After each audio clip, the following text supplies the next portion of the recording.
भगवत गीता के सत्र में सबका स्वागत। भागवत में निकलता है मुझसे, भगवत गीता आती नहीं। बहुत दिन के उपरांत आज वापस 2 महीने के पास पुरुषोत्तम महीना और कार्तिक महीना दोनों निकला और उसके बाद आज गीता क्लास फिर से शुरू है। विशेष रूप से हमने 6 अध्याय किए थे और 6 अध्याय के बाद जो एग्जाम होना था 6ठा अध्याय का, तो वो थोड़ा सा रुक करके होगा। 7वें अध्याय में, क्योंकि भक्ति योग है, विशेष योग है, 7 से 12 बहुत विशेष है, तो एक एक शब्द को समझेंगे, इसलिए थोड़ा सा 7वां अध्याय थोड़ा सा समझा करके लूंगा क्या क्या पॉइंट है। तो हो सकता है कि एक दिन में 2-2, 3-3 श्लोक एक बार था मतलब स्टार्टिंग के लिए, तो फिर धीरे धीरे करके फिर थोड़ा सा स्पीड करेंगे।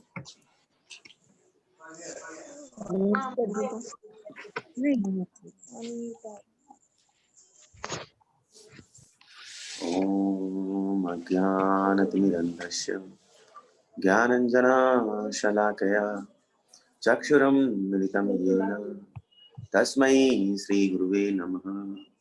श्रीचैतन्यमनोभीष्टं स्थापितं येन भूतले स्वयं रूपा कथ्यामहं ददाति स्वपदान्तिकं।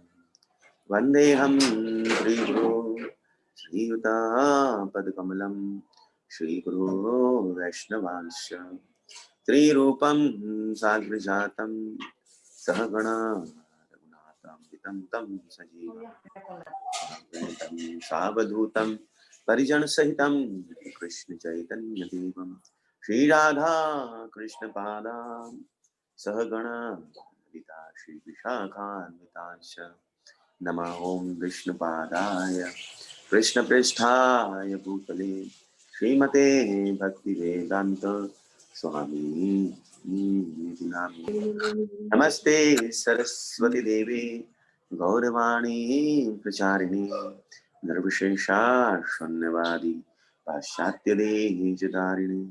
जय श्री कृष्ण चैतन्य प्रभु नित्यानंद श्री अद्वैत गदाधर श्रीवासादि। हरे कृष्ण कृष्ण कृष्ण हरे हरे, हरे राम राम राम हरे कृष्ण कृष्ण कृष्ण हरे हरे, हरे राम राम राम हरे हरे। हरे कृष्ण कृष्ण कृष्ण हरे हरे, हरे राम राम राम हरे हरे।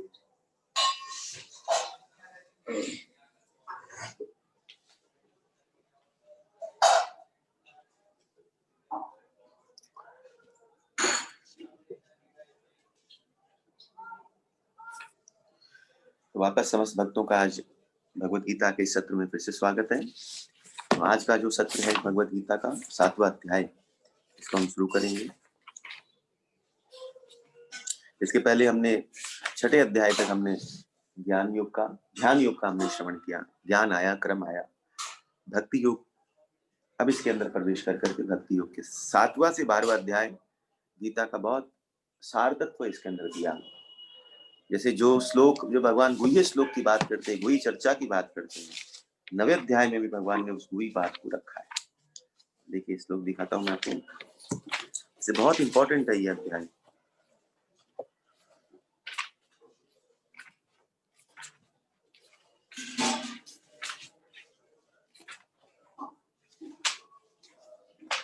देखिए 9वें अध्याय का जो आखिरी श्लोक है, अगर आप पढ़ेंगे, भगवान ने क्या बात रखी? मन मनाभो मद भक्तो मद दाजी मान नमस्कुरु मामे वैश्यसि युक्ते वात्मना मत परायण।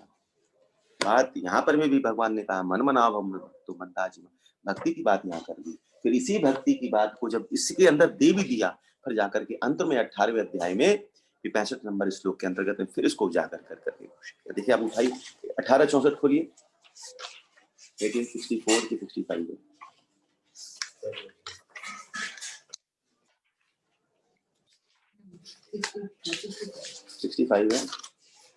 है। मन मनाव मद तो मद्दाजी मान नमस्कुर मामे वेशसि सत्यम ते प्रतिजाने। बस थोड़ा सा चेंज करके भगवान ने युक्तो त्वत आत्मना, भगवान यहाँ युक्त्वा एवं आत्मना मत प्रायण, यहाँ बात करके भगवान ने कह दिया कि जो मुझ में इस प्रकार अपने आप को लीन करता है, भक्ति में लगाता है, मेरी भक्ति में अनुरक्त रहता है, मुझ में लग जाता है। और यहाँ पर भगवान कहते हैं तुम निश्चित सत्यम ते प्रति जान, अपनी बात को जान लो सत्य से। पहले भी कहा, इस 9वें अध्याय में भी मैं कहा, पर अब मैं जो कहता हूँ उसको सत्य मानना। जैसे पहले कोई बात बोल दे, फिर पूरा विवरण दे दे, फिर क्या बोले, वो जो बात कही थी ना वही परम सत्य है। भगवान ने 9वें अध्याय, इसलिए 7वां से 12वां अध्याय, 7, 8, 9, 10, 11, 12 बहुत इंपॉर्टेंट अध्याय है। भगवान भक्ति योग के बारे में विशेष, तो बहुत ध्यान से इसके अंदर श्रवण करिएगा। कोई भी सवाल हो, कैसी भी जिज्ञासा हो, मेरी रिक्वेस्ट है कोई संकोच नहीं हो, एकदम निश्चिंत होकर के पूछिएगा। 7वां अध्याय, पहला श्लोक। श्री भगवान वाच मयि आसक्त मना पार्थ योगम युञ्जन मदाश्रय असंशयं समग्रं मां यथा यज्ञास्यसि तच्छृणु। भगवान ने कहा, हे प्रथापुत्र, अब सुनो कि तुम किस तरह मेरी भावना से पूर्ण होकर और मन को मुझ में आसक्त करके योगाभ्यास करते हुए पूर्णतः संशय रहित जान सकते। अब इसमें भगवान कुछ बातें हैं जो बहुत इंपॉर्टेंट और समझने की चीज है। भगवान ने कहा, हे अब सुनो, मया आसक्त मना। मया आसक्त मना का मतलब क्या है, जो मुझ पर अपने मन को आसक्तिपूर्ण लगाता है। अब देखिए, जब आसक्ति का मतलब क्या होता है, आसक्त मतलब होता है माना हुआ संबंध। जो माना हुआ संबंध है उसको आसक्ति कहते हैं। पर यहाँ पर बोलते हैं आसक्त मना, वह आसक्ति जो मन तक चली गई। तो जो आसक्ति मन तक जाए वो क्या हो जाती है, स्नेहित हो जाती है। स्नेहित समझते हैं, मतलब चिपक गई है। अब वो चिपक गई, जैसे हाँ गाढ़ चिपक गई है, जैसे शरीर में आपको कोई चीज चिपक जाए। अब आपका नहीं चाह करके भी ध्यान उसकी तरफ जाता है। जैसे आपके पाँव में कुछ चिपक जाए और आप चलो, तो नहीं चाह करके भी आपका ध्यान जाएगा, बार बार चप चप चप चप करेगा, आपका भी ध्यान जाएगा और बार बार वो ध्यान भी दिलवाएगा। जो चीज चिपक गई है, स्नेहित होना। तो भगवान कहते हैं हमारा स्नेह संबंध कैसा हो, स्नेहित होना चाहिए, घृत के समान हो। घृत चिकनाई देता है ना, दुग्ध चिकनाई देता है। अब देखिए, सब चीज लग जाए ना पाँव में तो तकलीफ दे देगी, अटपटा लगेगा आपको। हाँ हाँ, जो चीज में रस है ना, जो चीज में थोड़ी सी चिकनाई का भाग है, वो लग जाए ना तो अटपटा हो जाता है, लगता है चिपक गया है मेरे को बस। और कुछ गिरे, पानी गिरे नहीं तकलीफ होगा, पानी गिरा आपने पोंछ दिया, जल है वो भी जल का ही भाग है, परंतु उस जल के अंदर में चिकनाई है, स्नेहित है। तो भगवान बोले मत, भगवान यहाँ कहते हैं मया आसक्त मना। पर जो आसक्ति, जो माना हुआ संबंध, वो कहाँ चला जाता है, स्नेहित हो जाता है, अधिक गाढ़ होकर के कहाँ चला जाता है, जब अंदर चला जाता है। तो ये स्नेहित कब हो सकता है, स्नेहित कब होगा, भगवान से संबंध गाढ़ कब होगा, कब ये स्नेहित होकर के रहेगा, जब जितने भी विषय हैं, संसार की जितनी भी विषय हैं, विषय कितने हैं, जो विषय को ग्रहण करता है, कौन से, रूप रंग, रूप रस गंध स्पर्श और शब्द, ये पंच। हाँ, ये पंच जब इंद्रियों के पास आते हैं, पंच विषय जब इंद्रियों के पास आते हैं, तो इस इंद्रियों से, इस विषयों के प्रति, स्वर्ग आदि के प्रति, कहां कहां भगवान बताना चाहते हैं, आचार्य गण कहते हैं, जब विषयों के प्रति, संसारिक विषय के प्रति, संसारिक स्वर्ग आदि के प्रति, अपने अंदर में उपस्थित द्वंद्वों के, द्वंद्व में मतलब विशेष रूप से अनुकूलता, जो हमारे अंदर आदर का, सम्मान का, सुख का, हर्ष का, ये सब की चीजों को नष्ट करता है, नष्ट प्राय करता है और मेरे तरफ अनुराग रखता है, तब वो मया आसक्त बात। और सरलता में मैंने समझाया, मया आसक्त मना कब हुआ जा सकता है, जब इससे एक जगह से विरक्ति हो जाए, तब दूसरी जगह आसक्ति हो सकती है। और जिससे आसक्ति स्नेह युक्त हो जाती है, फिर केवल वही दिखता है, दूसरा नहीं दिखता है। जैसे बच्चा हो गया, अब उस बच्चे से क्या हो गया, हमने मान लिया उस समय, अभी वो आसक्ति बनी, परंतु जैसे ही वो स्नेहित हो गई, अब बार बार बार बार बार बार, और कोई बच्चा नहीं दिखता है, कौन दिखता है, केवल वही दिखता है। हरे कृष्ण, हाँ भेज, तो केवल वही दिखता है। गर्मी हो गई ना थोड़ी, मतलब चारों तरफ से बंद है ना, इसलिए ऐसा। तो जब ये सारी आसक्तियां नष्ट होती है और भगवान से अनुराग होता है, संबंध माना जाता है, उसको बोलते हैं मया आसक्त। और ध्यान से समझ लीजिए, एक शब्द है कि इंपॉर्टेंट शब्द है। दूसरा शब्द भगवान बोलते हैं मद आश्रय। मदाश्रय का मतलब क्या है? मदाश्रय मतलब, अच्छा देखिए, इसमें मैं आसक्त मना का और समझाता हूँ।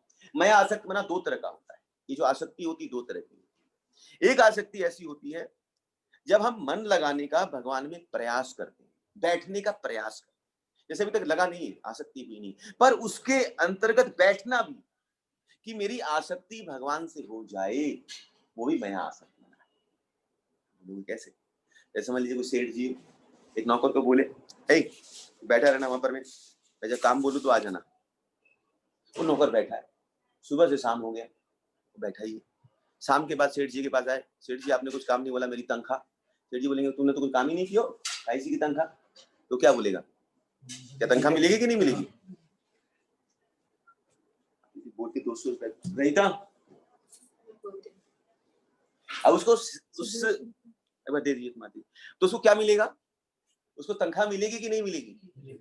आज एक ड्राइवर आप बुला लो, हाँ 5 घंटे का ड्राइवर, और 4 घंटे 5 घंटे काम नहीं कराओ, फिर बोला अरे आपने तो ड्राइविंग की नहीं, तो आज आपको तनख्वाह नहीं मिलेगी। तो क्या बोलेगा? आपने बुलाया, आपने बैठा दिया, याद किया है, अब तनख्वाह तो आपको, पैसे तो आपको देने पड़ेंगे। तो वैसे ही भगवान के लिए प्रयास करना, ये रहा इधर इधर है माता जी।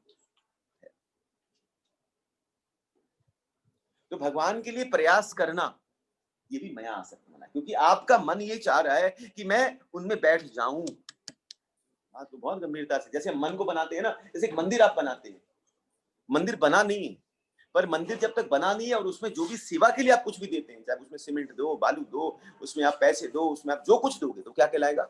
सेवा कहलाएगा, सेवा कहलाएगा। पर आप संसार में किसी को दो तो वो सेवा नहीं कहलाएगा, वो दान कहलाएगा, दान पुण्य, वो सेवा नहीं कहलाएगा। ये सेवा किसकी सेवा है? जो आप कुछ भी दे रहे हो, किसकी सेवा हुई? भगवान की सेवा हुई कि नहीं हुई? हाँ कि ना? हाँ, पर अभी तो भगवान है ही नहीं वहां, भगवान तो बैठे ही नहीं है, भगवान तो आए नहीं अभी तक, फिर कैसे सेवा होगी? बैठेंगे, आप उसके लिए तैयारी कर रहे हो तो वो भी सेवा हो जाती है। तो वैसे मैं आसक्त मना का एक अर्थ ये निकलता है कि जो तैयारी में भी बैठा है और अपने मन को भगवान से स्नेहित करना, संबंधित करना जानता है और करने का प्रयास कर रहा है, तो वो भी मैं आसक्त। और दूसरा मैं आसक्त मना कहते हैं, जैसे कोई कहे कि भगवान सब जगह है, इधर भी है और सब जगह भी है, पर ये नहीं कह सकते कि भगवान इधर नहीं है पर सब जगह है। ये कहना गलत होगा कि नहीं होगा?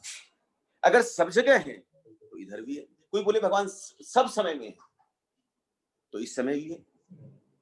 कोई बोले सब समय तो है पर इस समय नहीं है, क्या हो जाएगा? चीजें गलत दिशा में जाएगी। हाँ, भगवान हम कहें भगवान सब में है, तो उसमें भी भगवान सब में तो है पर मेरे में नहीं है।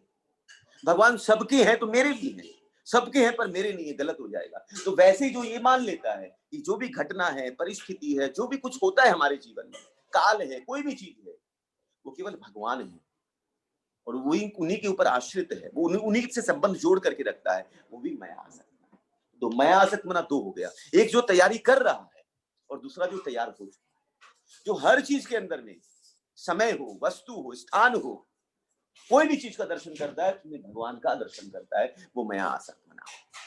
दो डेफिनेशन। कोई अगर परिस्थिति कोई वैसा है अनुकूल या प्रतिकूल, उसमें भी यही सोचना होगा कि मतलब तो भगवान ही। हाँ, भगवान ने ही भेजी है ये चीजें, भगवान ने दी है, भगवान जब दिए हैं तो ग्रहण करिए।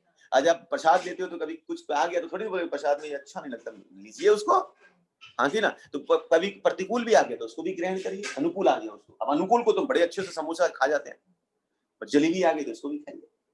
जो दूसरी चीज जो आपको पसंद नहीं है, अब केला आ जाए तो वो भी खाइए। अब ठाकुर ने राधा रमन जी कभी हुक्म में रात में केला पकड़ा दे, थोड़ी तो बोलूंगा केला नहीं खाऊंगा, ठाकुर की इच्छा, अब खाओ केला। अब राधा रमन जी हलवा बांटे, ऊपर से बट्टू हलवा, जो नहीं खाए हलवा हम नहीं खाते, तो वो गलत हो जाएगा। जो हाथ में आ जाए ठाकुर का प्रसाद। तो वैसे ही अनुकूल और प्रतिकूल जो परिस्थिति भगवान दे दे, और अनुकूल और प्रतिकूल परिस्थिति किस पर निर्भर करती है? हमारी मनोभाव पर निर्भर करती है। अनुकूलता और प्रतिकूलता हम वस्तु के हिसाब से देखते हैं, इस शरीर के हिसाब से देखते हैं, तब हमको वो अनुकूल या प्रतिकूल दिखती है। रियलिटी में वो अनुकूल या प्रतिकूल नहीं। अभी तक पंखा प्रतिकूल लगता था, जैकेट पहन के बैठे, शॉल ओढ़ करके बैठे, जैसे थोड़ी सी गर्मी लगी तो ये अनुकूल लगने लग गया। तो अनुकूल प्रतिकूल कहाँ है? वस्तु में थोड़ी है। वस्तु भी होता तो अभी तक आपको प्रतिकूल लगता। पर ये समय के हिसाब से, हमारे भाव के अनुसार से, हमारी इच्छा, क्या बोलते हैं उसको, हमारी आवश्यकताओं के अनुसार से ये अनुकूलता और प्रतिकूलता, रियलिटी में अनुकूलता प्रतिकूलता, कब अनुकूल प्रतिकूल हो जाए और कब प्रतिकूल अनुकूल हो जाए हमको पता भी नहीं चल सकता। तो सब कुछ को भगवान का मान करके, वस्तु हो, स्थान हो, व्यक्ति हो, परिस्थिति हो, घटना हो, काल हो, सब में ठाकुर का दर्शन करना, ये माया आसक्त। क्लियर? तो माया आसक्त मना की दो डेफिनेशन। स्नेहित होना, संबंधित, तो यहां पर में क्या है, भगवान से संबंधित होना या संबंधित होने का प्रयास करना, दोनों चीज। लड़की का विवाह हो गए हो या विवाह की तैयारी चल रही है, पर होगो तो सही, विवाह तभी तैयारी चल रही है, हाँ कि ना? एंगेजमेंट हो गया, पक्का नाका हो गया, हमारे भैया ठाकुर हो गए, पर पक्का तो हो गया, पर अभी तक विवाह हुआ नहीं है। तो इसका विवाह होगा, उसका संबंध होगा, पर अभी विवाह की तैयारी चल रही है। इसलिए भगवान से तीन तरह का चीज होता है, संबंध, अभिद्य और प्रयोजन, तीन चीज। संबंध भगवान से बन रहा है, पर संबंध बनना मतलब नाता जोड़ना, पक्का हो गया, पर अभी तक हुआ नहीं है पूर्ण। टूट भी तो सकता है बीच में, तोड़ भी तो सकते हो, परंतु वो रिश्ता तोड़ने में समय नहीं लगेगा। अगर आपने नेक कर दिया, फिर तोड़ने में समय नहीं लगता है, पर विवाह हो जाए फिर तोड़ने के लिए बहुत रूल्स एंड रेगुलेशंस है, फिर आपको डिवोर्स पत्र देना पड़ेगा, और वो बहुत कुछ है उसके पीछे। तो पर अगर रोका रोकी हो गई तो उसको तोड़ा भी जा सकता है। वैसे ही भगवान के संग माया आसक्त मना होता है, तब संबंध टूटता नहीं। संबंध जो माना हुआ संबंध मान लेते हैं तो माया आसक्त यार। इसे मैं थोड़ा सा डिटेल में समझाऊंगा, समझना। दूसरा शब्द भगवान बोलते हैं, पार्थ योगम युंज मद आश्रय। दूसरा भगवान बोलते हैं मद आश्रय, जो मेरे ऊपर आश्रित है, जिसको केवल मेरे ऊपर आशा है, मेरे ऊपर विश्वास है, मेरे को अपना सहारा मानता है, आश्रित हो चुका है, वो कौन है? मद आश्रय। अब देखिए, जो मद, यहाँ पर जो माया आसक्त मना में प्रेम की प्रधानता होती है, और जहां पर आश्रय तत्व है वहां पर श्रद्धा की प्रधानता। आप किसी की शरणागत आश्रय लेते हो तो एक श्रद्धा से लेते हो। बात को समझिएगा। प्रेम के अंदर में वो व्यक्ति छोटा भी हो सकता है, वो व्यक्ति बराबर का भी हो सकता है, वो व्यक्ति बड़ा भी हो सकता है, पर जहां पर आश्रय तत्व लिया जाता है वो व्यक्ति हमेशा बड़ा होता है। बहुत महीन महीन चीजें हैं समझने की, बहुत पतली बारीकी बारीकी। आश्रय तत्व हमेशा ऊंचा रहता है, जिसका आश्रय लिया जाए। अब पेड़ का आश्रय लेते हो, कोई आप आश्रय लेते हो, पेड़ की छांव में बैठते हो, पेड़ ऊंचा है, अब थोड़ी ना कोई पौधे का आश्रय ले लेते हो। वही जब बड़ा हो जाता है तब उसका आश्रय लिया जाता है। तो वही भगवान को ये मानना कि सर्व सामर्थ्य सब कुछ ठाकुर है, उनको उस तरह देखना, यही उनका आश्रय तत्व के नीचे। क्लियर? मद आश्रय, जहां पर में भगवान कहते हैं, अब देखिए संबंध होगा तब आश्रय तत्व आता है, ये क्रम है। पहले संबंध होता है, मानेंगे संबंध, तब उसका आश्रय लिया जाता है। भगवान ने इसलिए माया आसक्त मना पार्थ योग युंजन मद आश्रय, दूसरी बात मद आश्रय की करी। ठीक है? तीसरी चीज भगवान कहते हैं योग युंजनम। योग युंजनम का मतलब क्या है? ये योगम युंजम मतलब आत्म साक्षात्कार अभ्यास करते हैं, मतलब वो उसके लिए, इसके लिए उस संबंध को और उस क्या बोलते हैं, दूसरा क्या था, मत आश्रय तत्व को जब वो ग्रहण करता है तब वो क्या करता है, उसको प्राप्त करने का प्रयास करता है। थर्ड चीज होता है योगम युंजम, मतलब उसको जैसे जप तप जितनी भी चीजें हम भजन श्रवण कीर्तन करते हैं, क्यों कर रहे हैं?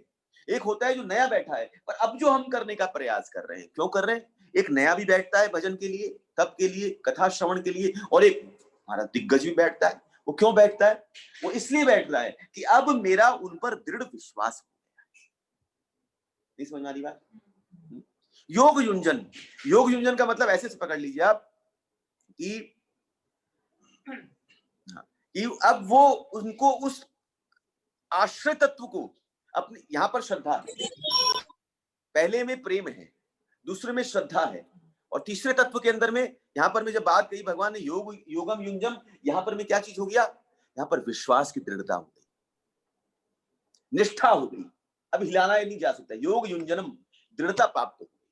हाँ, और उसके लिए अब चल रहा है जब तप श्रवण कीर्तन सब चल रहा है कि ये और कैसे दृढ़ होकर के बैठे, और कैसे सुदृढ़ होकर के बैठे, ये उस अवस्था में बैठता है। तो मदासक्ति, किसी से संबंध होना, संबंध का पक्का होना, संबंध के बाद उस आश्रय तत्व को लेना, फिर आश्रय तत्व जब लिया जाएगा तो फिर प्रयास क्रम में चलता है।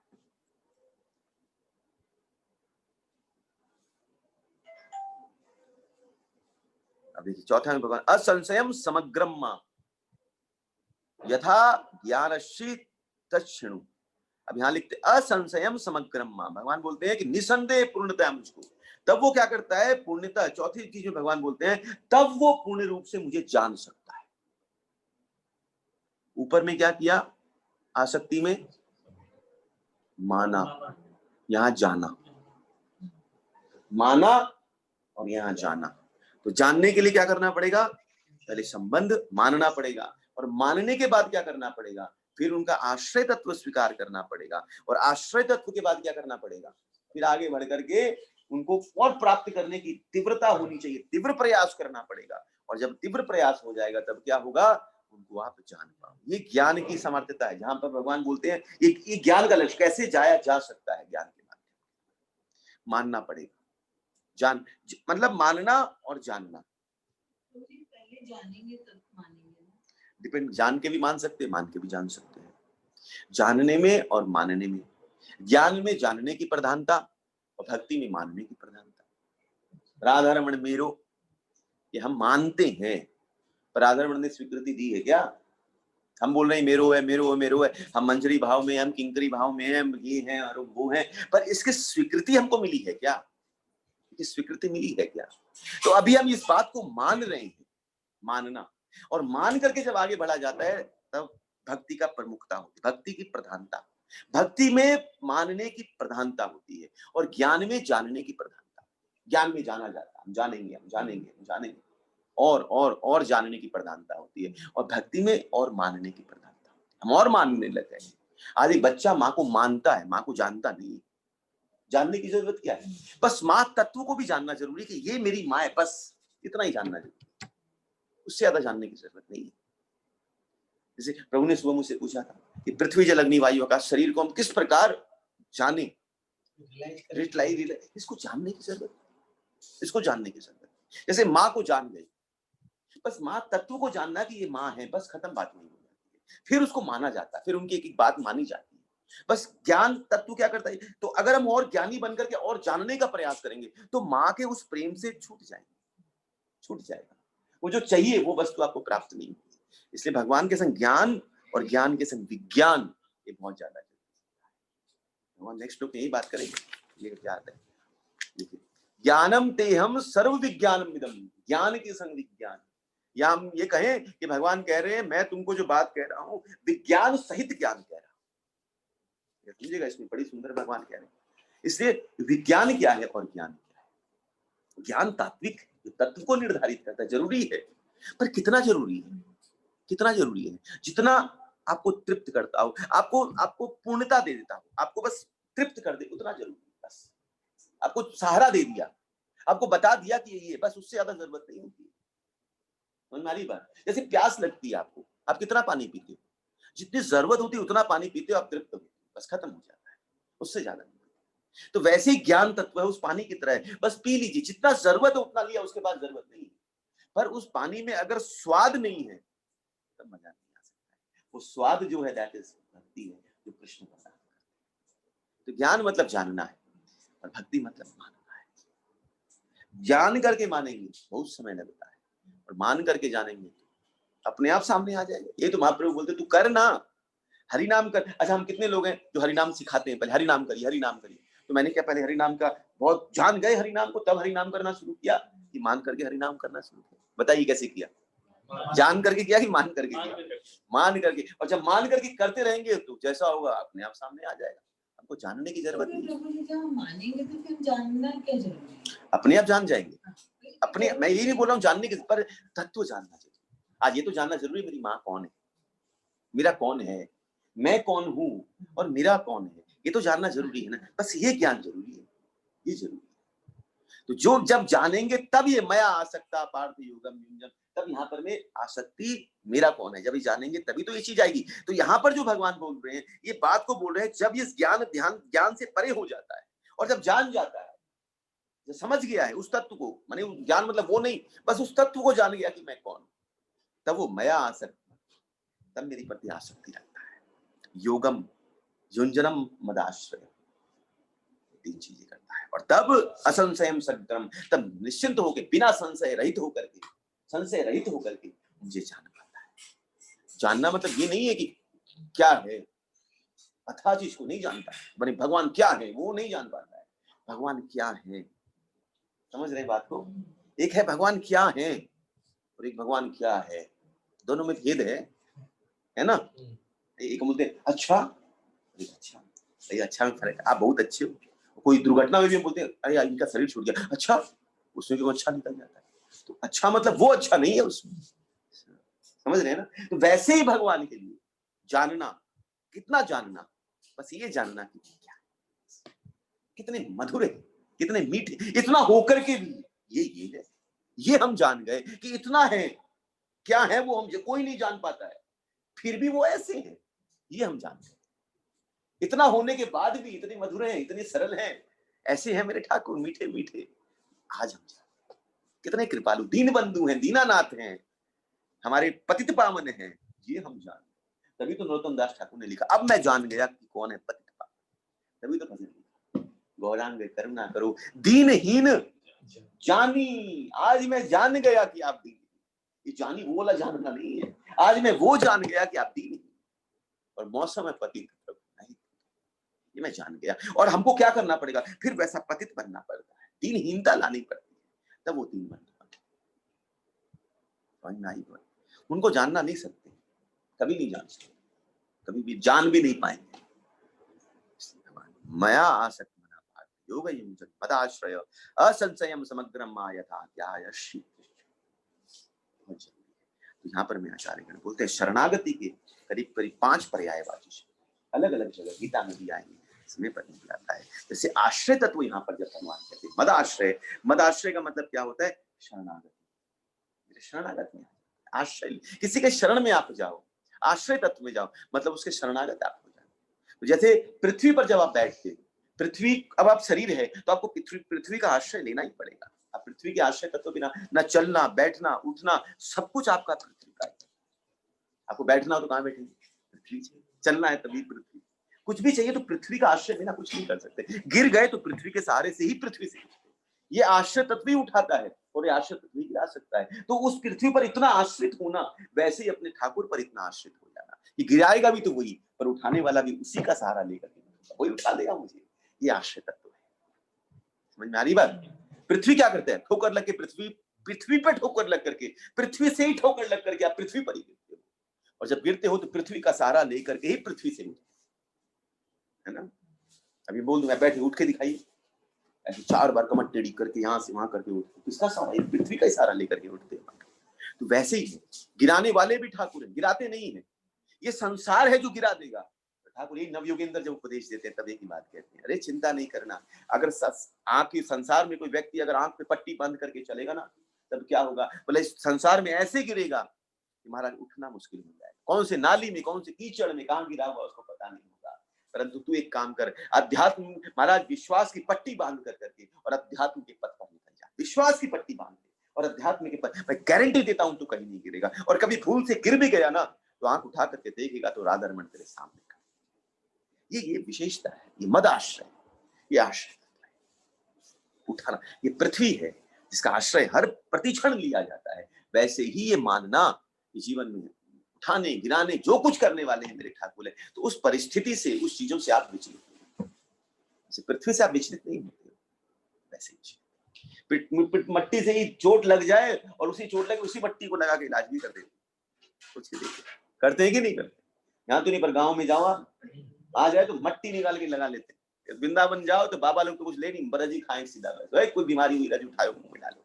रघुनाथ दास गोस्वामी वही रज खा खा करके छाछ में डाल डाल कर, ये विश्वास, ये आश्रय तत्व। तो शरणागति का पहला पर्याय है क्या, आश्रय। तो कोई बोलता है आश्रय में आना मतलब शरणागति में आना। दूसरा है अवलंबन, दूसरा है अवलंबन। अवलंबन किसको बोलते हैं, जैसे समझ लीजिए आपका कहीं पर हाथ टूट गया, अब हाथ जब टूट जाता है तो आप क्या करते हो, हाथ के ऊपर एक पट्टी बांधते हो, और पट्टी बांध करके क्या करते हो, यहाँ बांधते हो, गले से ऐसे थोड़ी रखते, गले से लटका लेते हो। वैसे ही जीवन में इस संसार से टूट जाए, टूट गए हो, संसार के पता चल गया क्या है और संसार ने तोड़ दिया है पूरी तरह, तब भगवान के गले पड़ जाएगी, यही उसका नाम। जैसे हाथ गले पड़ गया, वैसे हम ठाकुर के गले पड़ जाए। अब छोड़ेंगे नहीं ठाकुर, तुम्हारे गले पड़, जैसे हाथ गला पड़ चुका है, अब किसी भी हालत में इस हाथ को, गले को, इस हाथ को सहारा देना ही पड़ता है। ये विश्वास लेकर के ठाकुर पर लटकना ही ये अवलंबन कहलाता है। नार ये भी आश्रय करते हैं, हम लटक चुके, आप छोड़ करके नहीं जाएंगे, आप कितना भी कर लो। हमने संबंध रूपी और विश्वास, यही है मया आसक्त। अब मन जो है, आसक्ति जो है, मान हम लटक रहे हैं आप पर, अब आपको आश्रय देना पड़ेगा, ये अवलंबन का सूत्र। तीसरा जो है, इसको बोलते हैं अधीनता। अधीनता का मतलब क्या होता है? अपने आप को उनका दास मान कर करके, वो मेरे स्वामी और मैं उनके अधीन हूं। तो इसलिए जीवन में कैसी भी परिस्थिति कुछ भी आएगी, जीवन में कैसी भी चीजें मिलेगी, अच्छी मिले बुरी मिले, जब आप किसी के अधीन रहते हो तो वो जो देता है उसको अपने आप को, उस व्यक्ति को उसमें तृप्त रहना पड़ता है। जैसे आप घर में जब सर्वेंट है, आप जो दोगे उसको खाना पड़ता है। वो अपने लिए कुछ बनाता नहीं कि आज मैं अपने लिए कुछ बनाऊं स्पेशल, कुछ इसके लिए बना, स्पेशल आपके लिए बनाता है। और फिर जो बचता है, जो चीजें रहती है, उससे अपना गुजारा करने का प्रयास कर। हाँ कि ना? आज वो थोड़ी बोलता है आज बाबू जी काम करो, आज हम चाउमीन बनाएंगे अपने लिए, आप खा लो ये सब, हम बनाएंगे चाउमीन। हो सकता है क्या? कभी भी नहीं हो सकता है।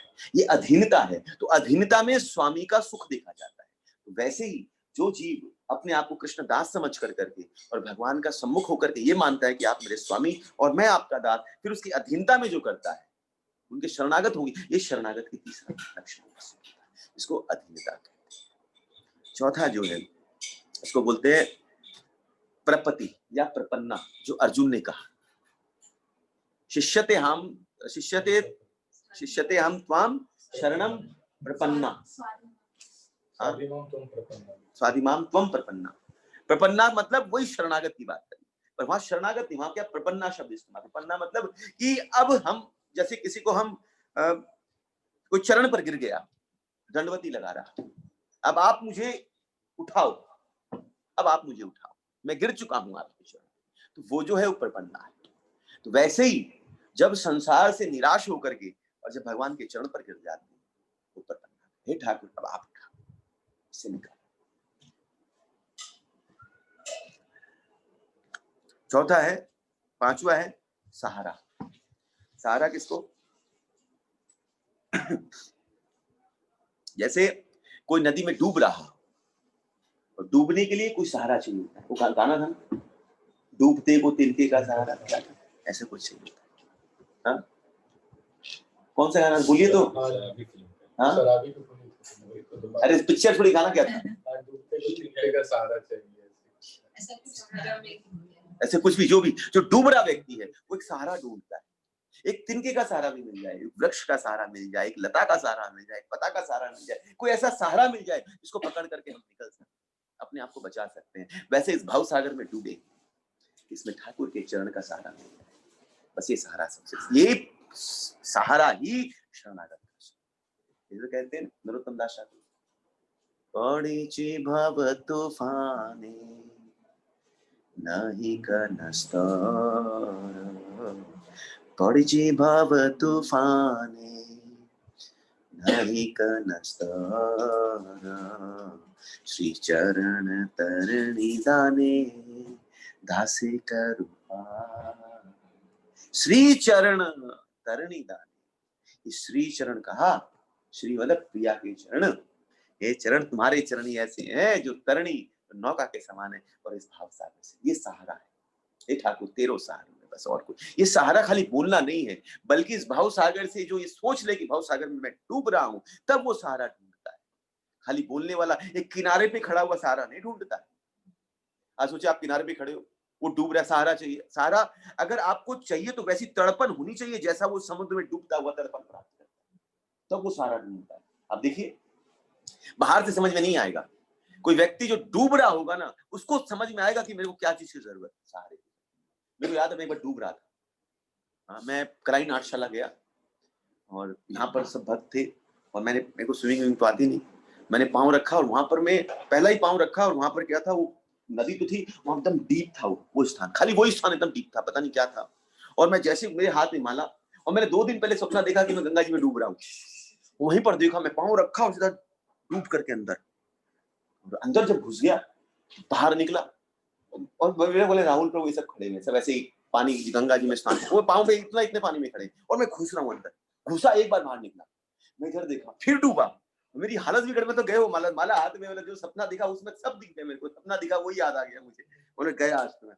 तभी मैं दूसरी बार निकला तुरंत राहुल प्रभु, फिर मैं घुसा, फिर मैं बाहर निकला, राहुल प्रभु ने पकड़ा, क्या हो गया, कैसे क्या कर रहे हैं आप, इधर कर दिया, मतलब क्या कर दिया, आपको क्या पता मैं कहाँ जा रहा था, आपको मतलब क्या ऊपर नीचे कर रहे हैं, इधर आइए, पकड़ करके हाथ इधर कर दिया, क्या है, मतलब आपको क्या है, लगता है मैं गया था अंदर मतलब तो कोना में एकदम किनारे पे खड़े हैं, मतलब किनारे पे नहीं, यहाँ क्या है देखिए जरा, तो ये स्थिति हो जाए, तो डूबता है ना उसको पता है क्या स्थिति होती है, उनको क्या पता, वो तो बगल में खड़े हो, बोले क्या हो गया आपको, तो मुझे पता है जो मैं डूब रहा था, उस वक्त एक सहारा ढूंढने की जरूरत होती है, कोई एक सहारा मिल जाए, तो वैसे ही तड़पन हो जाती है, तो वैसे जो ये मान ले कि संसार भव सागर है और उसमें तड़पन मच जाए, हम बुरी तरह फंस गए हैं, तब ये सहारा की इच्छा होती है, तब भगवान अपने चरण को लेकर के उस भक्त को निकालते हैं।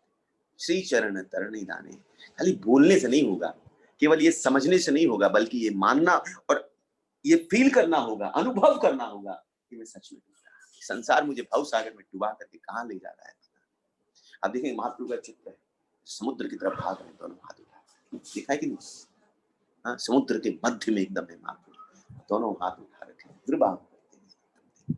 यही है, वैसे ही तड़पन होते हुए ठाकुर का स्मरण करना, हे ठाकुर सहारा दो अपना, सहारा दो, ये शरणागति का पांचवा लक्षण। शरणागति यहाँ पर जो आश्रय तत्व से ही मैंने 5 चीजें समझाई, पहला आश्रय, दूसरा अवलंबन, तीसरा अधीनता, चौथा ये प्रपन्नता, और पांचवा ये जिसके भक्ति के शरणागति के, ये 5 पर्याय।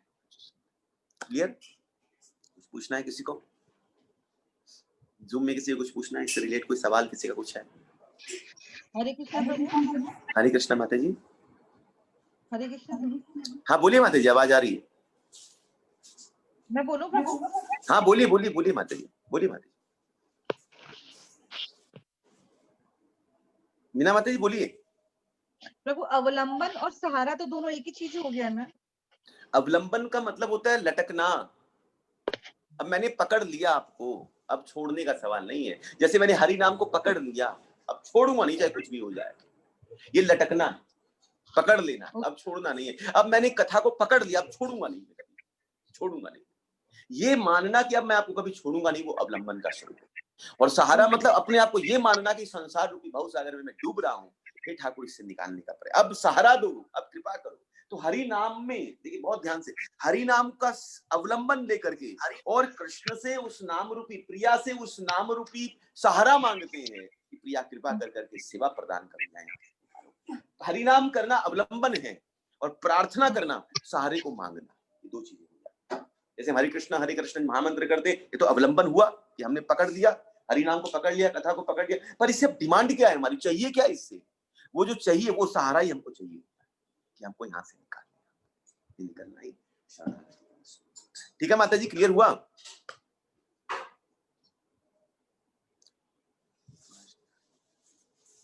ठीक है, और किसी का कोई प्रश्न है?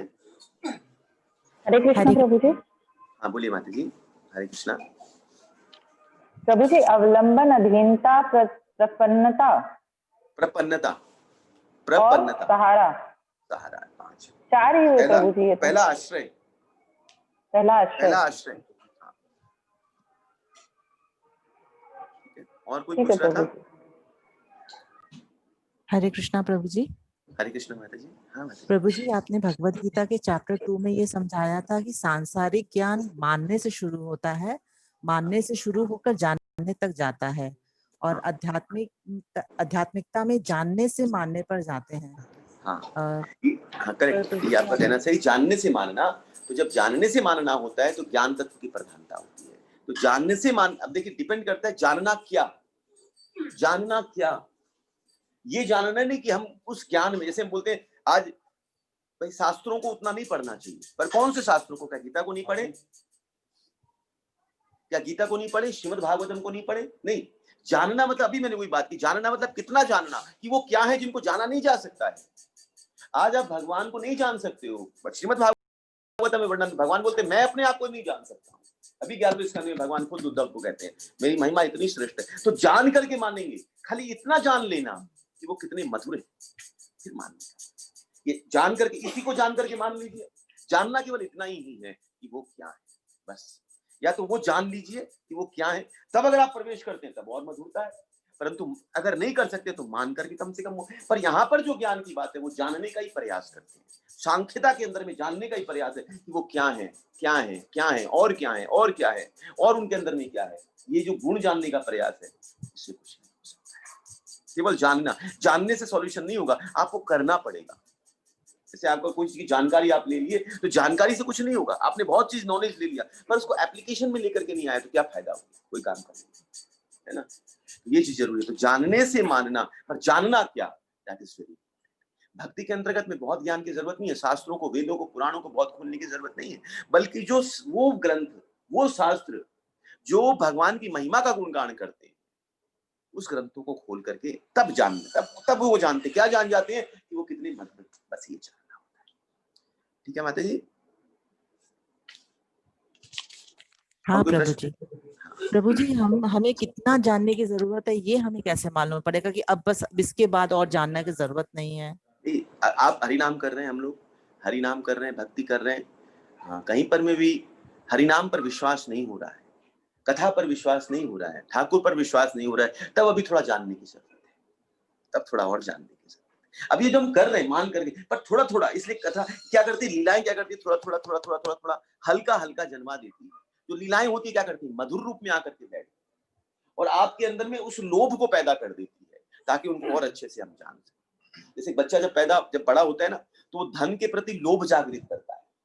धन के प्रति लोभ हो जाए तो अपने आप धन को जान जाता है, धन को समझ गया कि धन क्या है और क्या क्या मुझे दे सकता है। केवल ये नहीं, बच्चों को ये नहीं समझाया जाता क्या क्या देगा, थोड़ा सा खाली हिंट दे दिया जाता है कि धन क्या है, पैसा क्या है, फिर वो उसके पीछे लग जाता है। तो वैसे केवल ये जान जाना कि हरिनाम क्या है, भक्ति क्या है, इसको थोड़ा सा जान जाना और फिर आगे बढ़ा जा सकता है। और उसके लिए बहुत ज्यादा प्रयास नहीं, पर इतना जान लेना कि वो क्या है। अगर ये नहीं जान पा रहे हैं कि हरिनाम करने से अभी भी क्या होगा, क्या है संसारिक, अभी भी अगर संशय है खोपड़ी के अंदर में कि हरिनाम से भी कुछ होगा, कथा से भी कुछ होगा कि नहीं होगा, अरे ये कथा तो हम 4 बार सुन चुके हैं, 5वीं बार क्यों सुने, या तो वही बात है, वही सब कुछ है। तो ये जो चीजें, ये जो बार बार आती है, मतलब अभी थोड़ा सा भगवान को, उसकी मधुरता को, उनके नाम की महिमा को, कथा की महिमा को और जानना जरूरी है।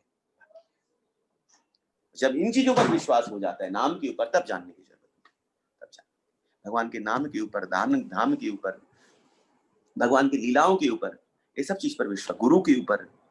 आगे आएगा तो मैं समझाऊं, श्रीमद् भागवतम में समझाऊं इसको, प्रथम स्कंद के अंतर्गत क्या क्या चीजें हैं जिसको विश्वास का सूचक जो होता है, इस पर विश्वास कर करके उसमें आगे बढ़ा जा सकता है। तो फिर लंबा हो जाएगा अध्याय, इससे नहीं समझाता। मानेंगे जैसे पहले तो पता होना चाहिए मानने के लिए, तो पहले गुरु के समक्ष और गुरु पे विश्वास होना पड़ेगा कि गुरु जो बोल रहे हैं वो हम फिर मान करके चले। गुरु को मान करके जरूरी नहीं है सबके जीवन में पहले गुरु आ जाएंगे, तो फिर मानेंगे, हमको कैसे माने, हमको जब आइडिया ही नहीं है किसी चीज को, कि हमको नहीं पता है भगवान ऐसे है, तो हम कैसे माने? जब हम आते हैं तो हमको कहीं ना कहीं समाज से, प्रकृति से, चीजों से कुछ ना कुछ पता चल जाता है, संस्कारों से, माता पिता, कहीं ना कहीं कुछ ना कुछ, कोई चीज के द्वारा पता चलता है। कम से कम ये बात तो पता चलती है कि मृत्यु क्या है। ये तो कोई जानने की जरूरत थोड़ी है, किसी ने बताया थोड़ी है, ये अपने आप जान जाते हैं कि मृत्यु क्या है। तो जब मृत्यु को जानते हैं तो मृत्यु कौन है, साक्षात भगवान ही है। मृत्यु काल स्वरूप होकर के रहते हैं। जब उनको जान रहे हैं तो भगवान को भी जान, पर अपने अंदर में पाप पुण्य इतने बढ़ जाते हैं, पाप की वृत्ति इतनी बढ़ जाती है कि भगवान को जान करके भी हम अनजान बनने का प्रयास है। तो जब ये, इसे भगवान बोलते 4 लोग आते हैं कहाँ सत्संग में, कौन कौन, अर्थी ज्ञानी जी के 4 आते हैं, पर वो वहां क्यों आते हैं, क्योंकि मुझे जानते हैं कि मैं कुछ हूं, तब वो मेरे पास आते हैं, तब वो आश्रय करते हैं, तब वो बैठते हैं, तब वो श्रवण करने का प्रयास करते हैं। तो ये जानना, ये संसार से जो थोड़ा आस्तिकता जो आती है, वही आस्तिकता हमको कहीं ना कहीं थोड़ी सी श्रद्धा किसी न किसी जगह अटकाती है, ताकि इसलिए शास्त्र जो तमोगुणी पुराण है वो क्यों है, कहीं ना कहीं आसक्ति जुड़ जाए, किसी तमोगुण पर ही जुड़े, किसी तमोगुणी देवी देवता, कहीं भी ऐसी जगह जुड़े जहां पर एक जुड़ गए हो, अटकना, आप जान गए हो मुझे अटकना चाहिए, बस तब धीरे धीरे करके बढ़ा जा सकता है। आप पहले कहीं ना कहीं अटके थे, तभी तो यहाँ आए। अगर ये अटकना ही नहीं आता तो आ ही नहीं पाते। अटकना, हम अटके कहीं पर, माता पिता कहीं भी एक जगह अटकना हमको आता, हम इन पर आश्रित, जो संसार के लिए बहुत रो सकता है, मतलब वो ये कृष्ण के लिए भी रो सकता है, मतलब इसको रोना आता है, रोना आता है मतलब इसको। जो रोना जानता ही नहीं है वो कैसे रो सकता है? तो जो संसारिक में जो गुण है, बस उस गुण को भगवान की तरफ करना है और कुछ नहीं, ठीक है ना? जानना भक्ति में मानने की बात, हम मानते हैं कि हमारे हैं, हम जानते थोड़ी है राधा रमण हमारे, हम जानते हैं क्या? हाँ, हमारे यहाँ जानते, हम मानते हैं, मानते हैं।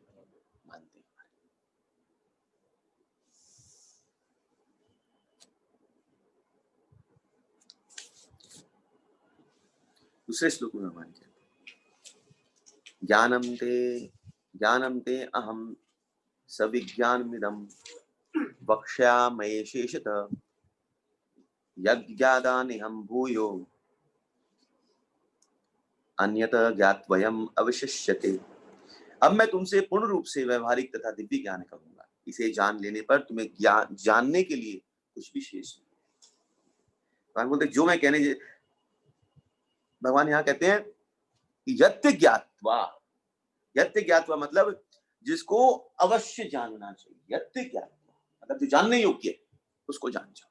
अब इस जानने योग्य वस्तु को अगर आप जान जाओगे तो फिर और कोई जानने की वस्तु नहीं। यहाँ पर जो लिखा है ना, देखिए इह, यहाँ पर देखिए शब्द आएगा कि अशेष यत ज्ञात्वा न इह, नेह, नेह मतलब न इह, नेह मतलब न इह, इह का मतलब क्या होता है?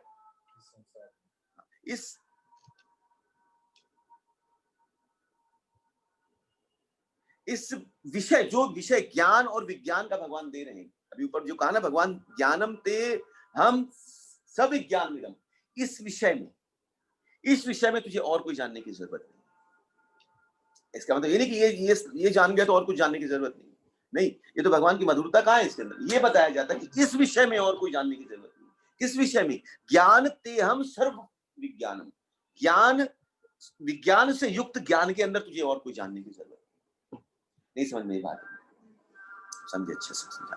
तो पहले पढ़े क्या लिखा है, अब मैं तुमसे पूर्ण रूप से व्यवहारिक तथा दिव्य। अब देखिए यहाँ पर जो लिखा है ना, सर्व ज्ञान मिदम, सर्व ज्ञान का मतलब होता है कि जो विज्ञान से भरा हो, सविज्ञान मतलब विज्ञान से युक्त, जैसे बोले ना ये इससे युक्त है, इससे सहित है, सहित बोलते हैं ना, सहित मतलब स, तो सविज्ञान मतलब ज्ञानम ते हम सविज्ञानम मतलब वो ज्ञान जो विज्ञान से युक्त है। ज्ञान है उसके साथ विज्ञान, ऐसे समझिए कि जैसे समझ लीजिए कि विज्ञान विशेषण है और जो ज्ञान है वो विशेष्य है। ये समझ में आया? तो विशेषण किसको कहते हैं? जो उसका विशेषता बताता है। हाँ, जो विशेषता बताता है। जो किसकी विशेषता? किसी वस्तु या व्यक्ति की विशेषता बताता है। विशेष्य की जो विशेषता बताता है वो विशेषण कहलाता है। अब यहाँ पर में क्या बोला गया? ज्ञानम ते हम सब विज्ञान। अगर हम ये बात कहते हैं कि विज्ञान ज्ञान की विशेषता बताता है, ठीक है। अब जब विशेषता, तो इसमें बड़ा कौन और छोटा कौन होता है? विशेष्य बड़ा होता है कि जो विशेषण है वो बड़ा होता है? विशेष्य बड़ा होता है ना। पर अगर हम भाई कोई वस्तु की उपमा अगर इससे दी जाए तो कौन सी चीज बड़ी होगी? वस्तु बड़ी होगी, उपमा छोटी होगी भाई उसकी, क्योंकि वो तुलनात्मक हो गया। तो विशेष्य हमेशा बड़ा होगा, तो ज्ञान बड़ा हो गया और विज्ञान छोटा हो गया, तो बात अधूरी हो जाए, गलत हो जाएगी भाई, ज्ञान बड़ा और विज्ञान छोटा। नहीं, यहाँ पर में भगवान बोलना चाहते हैं कि है विज्ञान से युक्त, पर विज्ञान ने ज्ञान की विशेषता को बढ़ा दिया। विज्ञान जब ज्ञान का विशेषता बढ़ा दिया, इसका मतलब विज्ञान कौन श्रेष्ठ हुआ? विज्ञान। विज्ञान ने ज्ञान की श्रेष्ठता, जैसे हम बोले कि भाई चंद्रमा के समान आपका मुख दिखता है, तो चंद्रमा ने क्या किया? इस विज्ञान ने आपके मुख की विशेषता बढ़ाई। आपका मुख वो नहीं हुआ, बल्कि वो आकर के आपकी मुख की विशेषता को बढ़ाया। तुलनात्मक है। अब जैसे कहे कि भगवान की तुलना अगर कमल से की जाती है, तब यहां पर में क्या हो जाता है? विशेषता किस, यहां पर में भगवान कोई विशेष नहीं हो रहे कि कमल ने भगवान को कोई विशेष कर दिया है, क्योंकि भगवान खुद ही विशेष होकर के बैठे हैं, पर ये साथ में जुड़ता है। नहीं समझ में आ रही बात? जैसे जब कुंती महारानी ने कहा हाँ नमः पंकज नाभाय नमः पंकज मालिनी, तो भगवान की तुलना विशेषण क्या है? पंकज है, नमः पंकज। तो जब पंकज की बात करी तो क्या पंकज बड़ा हो गया और भगवान छोटे हो गए क्या? क्योंकि विज्ञान तो अगर हम बात करें तो ये महिमा बढ़ाता है। पर एक दो परिस्थितियां हैं। एक में जब विशेषण लगता है, जब लगता है तब विशेष्य बड़ा होता है।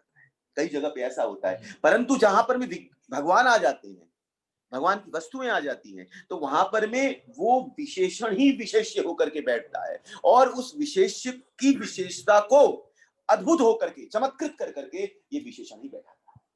ठीक है, तात्विक रूप से समझा रहा हूं एकदम, है ना। अब राधिका की तुलना अब चंद्रमा से करे, जब कृष्ण प्रिया भी बोले तो बावरे हो गए, मेरी तुलना तू चंद्र से करे है, हाँ? उसमें दाग है, तेरे को मेरे में काय को दाग दिखे। अब राधिका पर तुलना तो कर दी, पर वहां पर में उस चंद्रमा में वो सामर्थ्यता नहीं है कि उनकी विशेषता बढ़ा दे, नहीं बढ़ा सकता है। परंतु कोई एक साधारण स्त्री को कहूंगा कि आपके लिए हम लगाते हैं चांद तारे तोड़ के लाएंगे आपके लिए, करें, ये क्या है? ये विशेषण लगा देते हैं साथ कि आपका स्वरूप ऐसा, ये ऐसा, वो ऐसा, ताकि उसमें क्या होता है, वो बोल देने से उनकी विशेषता बढ़ जाती है। यहाँ पर मैं बहुत ध्यान से समझने की चीज है। तो यहाँ पर में ये नहीं है, जब ज्ञानम ते हम सब विज्ञानम कहा, माने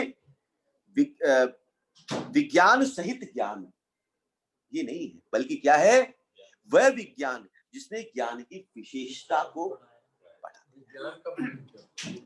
आगे आएगा, अभी आएगा, सब आएगा। पहले ज्ञान और विज्ञान, भाई पहले ये तो जानिए विज्ञान श्रेष्ठ है। अब ऐसे समझिए, अगर हम ये बोलते हैं ये जो संसार है ये भगवान से ही उत्पन्न हुआ है और भगवान में ही लीन हो जाएगा, यहां पर में ज्ञान है, समझे? क्योंकि संसार की महत्ता रख दी आपने आगे। आपने कहा कि ये ज्ञान, ये संसार भगवान में से ही उत्पन्न और भगवान में लीन होगा, ये ज्ञान है। परंतु एक ये बात कह दे कि सब कुछ भगवान का है, भगवान ने सबको प्रकट किया है, ये विज्ञान। नहीं समझ में आ रही बात? अब देखिए मैं इस श्लोक में दिखाता आपको। आप श्लोक संख्या 4 नंबर 4, 5, 6 इसका ट्रांसलेशन पढ़िए, ये ज्ञान है। पढ़िए 4, 5, 6। पृथ्वी, जल, अग्नि, वायु, आकाश, मन, बुद्धि तथा अहंकार, ये 8 प्रकार से विभक्त मेरी भिन्ना प्रकृतियां, ये ज्ञान है। ज्ञान। दूसरा 5वां, हे महाबाहु अर्जुन, इसके अतिरिक्त मेरी एक और अन्य पराशक्ति है जो उन जीवों से युक्त है जो इस भौतिक अपरा प्रकृति के साधनों का विदोहन कर रहे हैं। ये भी क्या है? ज्ञान है। छठा, हे धनंजय, सारे प्राणियों का उद्गम इन दोनों शक्तियों में है। इस जगत में जो कुछ भी भौतिक तथा आध्यात्मिक है उसकी उत्पत्ति तथा प्रलय मुझे ही ज्ञान। ये क्या? ये भी ज्ञान है। अब 7वां पढ़ी। हे धनंजय, मुझसे श्रेष्ठ कोई सत्य नहीं है। जिस प्रकार मोती धागे में गुथे रहते हैं उसी प्रकार सब कुछ मुझ पर ही आश्रित है। ये विज्ञान। तो नारी बात, ज्ञान क्या है और विज्ञान क्या है? देखिए मैंने पहले ज्ञान मतलब जहां पर जानना है, और विज्ञान ज्ञान मतलब जहां पर जानना है, और विज्ञान क्या हो जाता है जहां पर में मानना। भक्ति जो है ये विज्ञान स्वरूपा होकर के बैठे। विज्ञान जहां होगा, जैसे अगर हम कहें कि ज्ञान क्या देता है? मुक्ति। और विज्ञान क्या देता? उस मुक्ति को छुड़वा करके आपको जो आनंद का अनुभव करवाता है, आनंद की प्राप्ति करवाता है, वो विज्ञान होता है। जैसे मैं एग्जांपल दूं, धन क्या है? विज्ञान क्या है? धन के साथ में ज्ञान अगर आपने बोला धन ज्ञान है, विज्ञान क्या है? धन, हाँ, बहुत सारा धन विज्ञान है। उससे जो ले रहे हैं सामान, खरीद रहे हैं कुछ भी, वो ज्ञान ना। धन ज्ञान है और धन के प्रति आकर्षण जो है ये। तो आपको धन आनंद नहीं देता है, धन का आकर्षण आपको आनंद देता है। कौन आनंद देता है? आपके पास धन, बैंक बैलेंस, आपके पास इतना धन है, उसका प्रति जो आकर्षण है, लोलुपता है, वो आपको सुख देता है। तो सुख आनंद कौन दिया? वो आकर्षण दिया। ये आकर्षण विज्ञान है। वस्तु अब क्या है?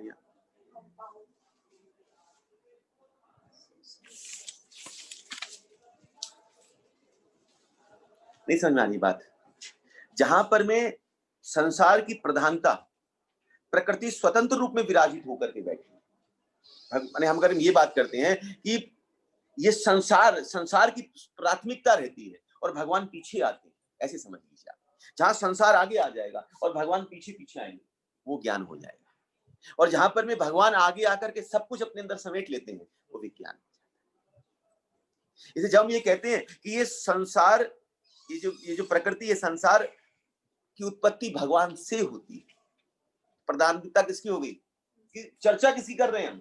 संसार की कर रहे हैं, ज्ञान है। पर जब हम कहते हैं भगवान में सब कुछ है, तब प्रधानता किसकी हुई? हम किसकी बात करने का प्रयास करें? जब बोले संसार की उत्पत्ति भगवान से है, तो हम बात संसार की कर रहे हैं और उसमें भगवान को जोड़ दिया गया, क्योंकि भगवान आ गए हैं, क्योंकि उत्पत्ति की बात हुई तो भगवान आए। अगर संसार की उत्पत्ति में कोई दूसरा होता तो दूसरा आता, कोई तीसरा होता तो तीसरा आता। ये ज्ञान है, समझ में आ रही बात? विज्ञान में भगवान की प्रधानता है। भगवान सारी सृष्टि को चलाने वाले, यहाँ भगवान की चर्चा हो रही है, तब ये सृष्टि आ रही है। ये विज्ञान, विशिष्ट ज्ञान हो गया। विज्ञान विशिष्ट ज्ञान, जहां पर विशिष्ट व्यक्ति आकर के सामने बैठता है, उसकी विशेष। इसलिए विज्ञान के अंदर में, विज्ञान कभी भी ज्ञान की महत्ता को बढ़ाता है, ज्ञान कभी भी विज्ञान की महत्ता को, संसार कभी भगवान की महत्ता को नहीं बढ़ा सकता है, भगवान संसार की महत्ता को बढ़ा सकता है। इसलिए विज्ञान ज्ञान को पोषित करता है, उसकी विशेषता को जागृत करता है, विज्ञान। हरे कृष्णा प्रभु। हरे कृष्णा प्रभु। प्रभु ऐसा बोल सकते हैं क्या कि ज्ञान जो है वो विवेक से होता है और विज्ञान जो है बुद्धि से होता है? नहीं, ये चीज नहीं होगी। ज्ञान और विज्ञान आचरण है, विज्ञान हमारा स्वभाव है। एक हमने जो सुना है, जो ले रहे हैं, जो अभी बात की जा रही है, जो हम दे रहे हैं, वो ज्ञान है। पर जो अनुभव में आकर के जब कुछ कहा जाता है, वो विज्ञान है। अनुभव से युक्त होना, अनुभव युक्त होकर के जब कुछ कहा जाता है, तब वो विज्ञान का स्वरूप धारण करता है। बिना अनुभूति के, बिना अनुभव के विज्ञान नहीं हो सकता है। तो जैसे अपने लोग ना इंग्लिश में से बोलते हैं विज्ञान मतलब साइंस। हाँ, तो साइंस तो मटेरियल वर्ल्ड पे डील करता है। साइंस जो शब्द है ना, उसको विज्ञान नहीं कहा जाना चाहिए, साइंस को सांख्य कहा जाना चाहिए। सांख्य से साइंस शब्द हुआ है। विज्ञान तो विशिष्ट ज्ञान जब होता है, ये शब्द गलत ढंग से डाल दिया गया है। हम साइंस प्रैक्टिकल, जो प्रैक्टिकल है, प्रैक्टिकल के हिसाब से हम साइंस शब्द का इस्तेमाल करते हैं। पर साइंस जो शब्द है, ये शब्द जो आया है ना, ये शब्द सांख्य से साइंस आया है, न कि विज्ञान से साइंस आया है। पर डाल दिया गया है विज्ञान है, ये विज्ञान है। विज्ञान मतलब इसलिए क्योंकि प्रैक्टिकल है, हमको प्रैक्टिकल देता है। तो वही प्रैक्टिकल नॉलेज जब अनुभूति से आएगा, वो विज्ञान कहलाता है। तो हमारा श्रवण करना, हमारा सुनना, हमारा भगवान ये विज्ञान जाता है, ज्ञान जाता है। फिर इसको जब हम अपने अनुभूति में लेकर के आते हैं, तब विज्ञान का स्वरूप होता है। हरे कृष्णा। ठीक है प्रभु। अनुभव से होगा, अनुभूति युक्त होगा। जैसे मैंने कुछ कहा और आपने पढ़ाया बोल दिया, ज्ञान हुआ। जो मैंने आपको कहा, आपने वही बातें रिपीट कर दिया, वो ज्ञान है। परंतु उसको जब अपने अनुभव की पिटारे में रख करके और अपनी अनुभव से युक्त होकर के जब कुछ कहते हो, तो वो विज्ञान होता है। मैंने इसका अनुभव किया है, कहते मेरी अनुभूति है इसमें, मेरा रियलाइजेशन है इसमें, वो विज्ञान होता है। जहां अपना रियलाइजेशन डाल दिया जाता है, वो विज्ञान सूचक होता है। जहां भगवान की प्राथमिकता होकर के, ये संसार की बात नहीं कर रहा हूं मैं, आध्यात्मिकता की बात कर रहा हूं। ज्ञानम ते हम सविज्ञानमिदम। भगवान यहाँ कहते हैं, देखिए यहाँ पर कहा भगवान ने, अहम ज्ञानम ते अहम। पर ये देगा कौन? ये देगा कौन? भगवान बोलते हैं मैं दूंगा, और कोई नहीं। और कोई क्यों नहीं दे? भगवान इसलिए अर्जुन को कह रहे हैं कि अब मैं तुमसे पूर्ण रूप से मैं कहने वाला हूं।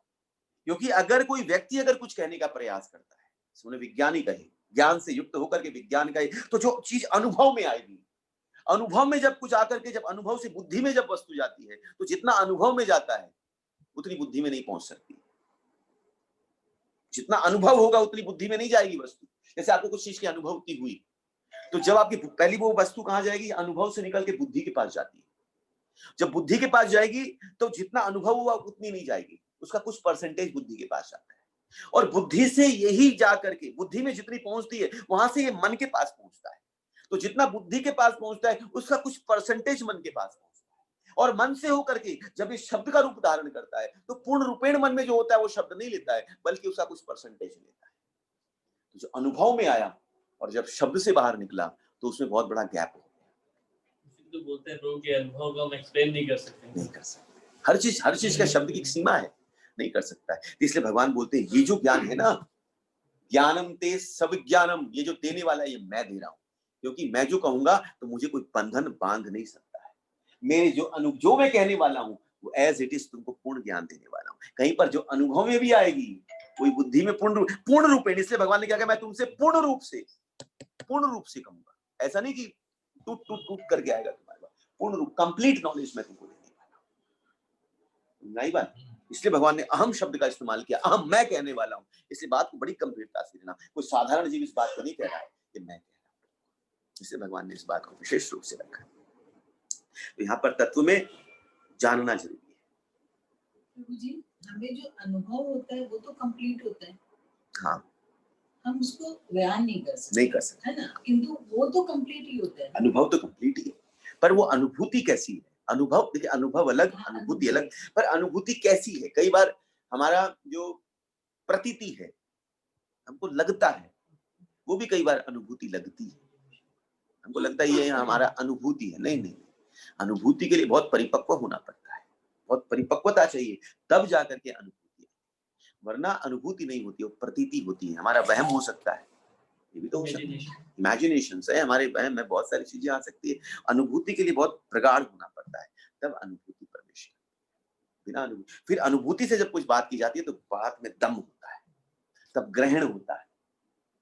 बात ऐसे नहीं, अनुभूति की बात अनुभूति में जाएगी, अनुभूति की बात अनुभूति में जाती है, आपके जीवन में एक अनुभूति प्राप्त करवाती है।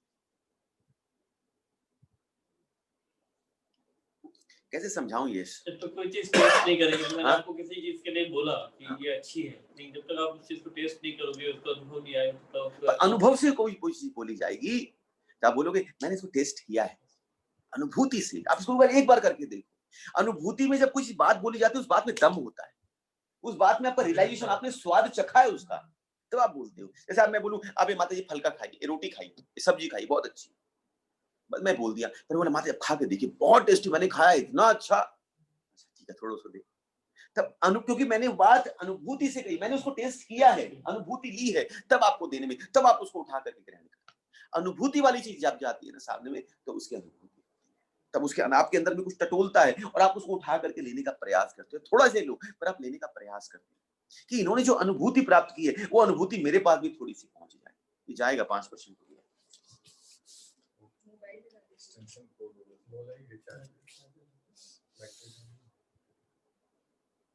एक्सटेंशन होगा तो हो जाएगा, एक्सटेंशन उधर से लगा देंगे, बात उधर ऐसे लगा देंगे, जाएगा 2-4 मिनट में जाएगा। तो ज्ञान में जानना जरूरी होता है, पर जानना भी हमारे लिए जरूरी है, जानना। जैसे समझ लीजिए हम भगवान को जान जाएं, तो जैसे सोना है, ठीक है ना, सोने से कितने गहने बनेंगे?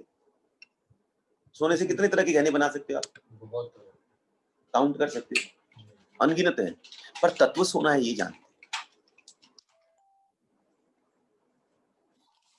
कहां से कैसे आएगा? ऐसे भी नहीं आएगा।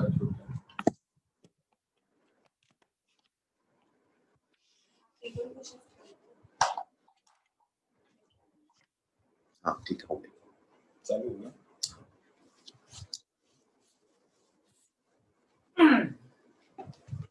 सोना है, आप गहने को नहीं गिन सकते हो, पर सोने को तो जानते हो। यही तत्व को जानना, इतना ही जानना जरूरी कि सोने का है। अब इससे तो अथाह कितने भी गहने बना सकते हो। तो वैसे ही एक को जानना कि वो एक कौन है, बस उस तत्व को जानना ही कि कृष्ण है, हम आत्मा, वो हमारे परमात्मा, बस इसी तत्व को जानना है। और फिर इससे बाहर आ जाओ। अगर आप और जानने का प्रयास करो कितने गहने बन सकते हैं, उससे क्या क्या होगा, कैसे होगा, तो पागल हो जाओगे, जान नहीं सकते। बस सोने को जानना ही श्रेष्ठता हो जाएगी। तो वैसे ही भगवान के इतने स्वरूप, इतने गुणों को, इतनी महिमा को, उनका ऐश्वर्यता को जानने का प्रयास करोगे तो पागल हो जाओगे। उनको इतने जानने की जरूरत नहीं है, जस्ट उसके स्वरूप को, तत्व को जानना क्या जरूरी है कि वो क्या है, कृष्ण है, बस इतना मान करके आगे बढ़ने की जरूरत है। यही ज्ञान होता है, और कोई ज्ञान नहीं। और तत्व को जब जानते भी है ना, जब तत्व को जानते हैं, पर तत्व कितना तक जानते हैं? जिसमें हमारी तृप्ति होती, बस उतना जानना जरूरी है। तत्व खत्म नहीं होता है, हमको लगता है तत्व खत्म हो गया, बस इतना ही जरूरी था, इतना ही है। नहीं नहीं, अथाह है तत्व, अथाह है, परंतु हमारी तृप्ति जितने में होती है बस उतना ही लेना चाहिए। जैसे हम पानी पीते हैं तो हम क्या बोलते हैं? हमने पानी पी लिया। पानी पी लिया तो क्या पानी खत्म कर दिया आपने? हाँ, क्या पूरा ब्रह्मांड का? नहीं नहीं, पानी नहीं, पानी ने आपको तृप्त कर दिया। बात को उल्टा है ये, आपने पानी नहीं पिया। अगर बोले पानी हमने पी लिया तो मतलब तू क्या कर सारा पानी पी गया? हाँ नहीं, आपने उतना पिया जो आपको तृप्त किया, बस उसके बाद आपने छोड़ दिया। तो वही उतना ही ज्ञान चाहिए होता है, जितना बस आप जान जाते हो कि वो कौन है, बस उतना ही जरूरत है, उसके आगे की जरूरत नहीं है।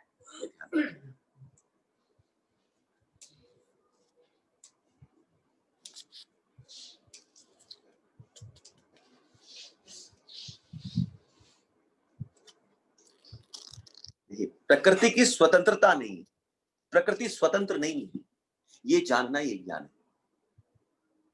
प्रकृति स्वतंत्र नहीं है, ये जानना ज्ञान है। और भगवान सब जगह हैं, इस प्रकृति के कण कण में, मतलब हर जगह भगवान बैठे हैं, ये विज्ञान है।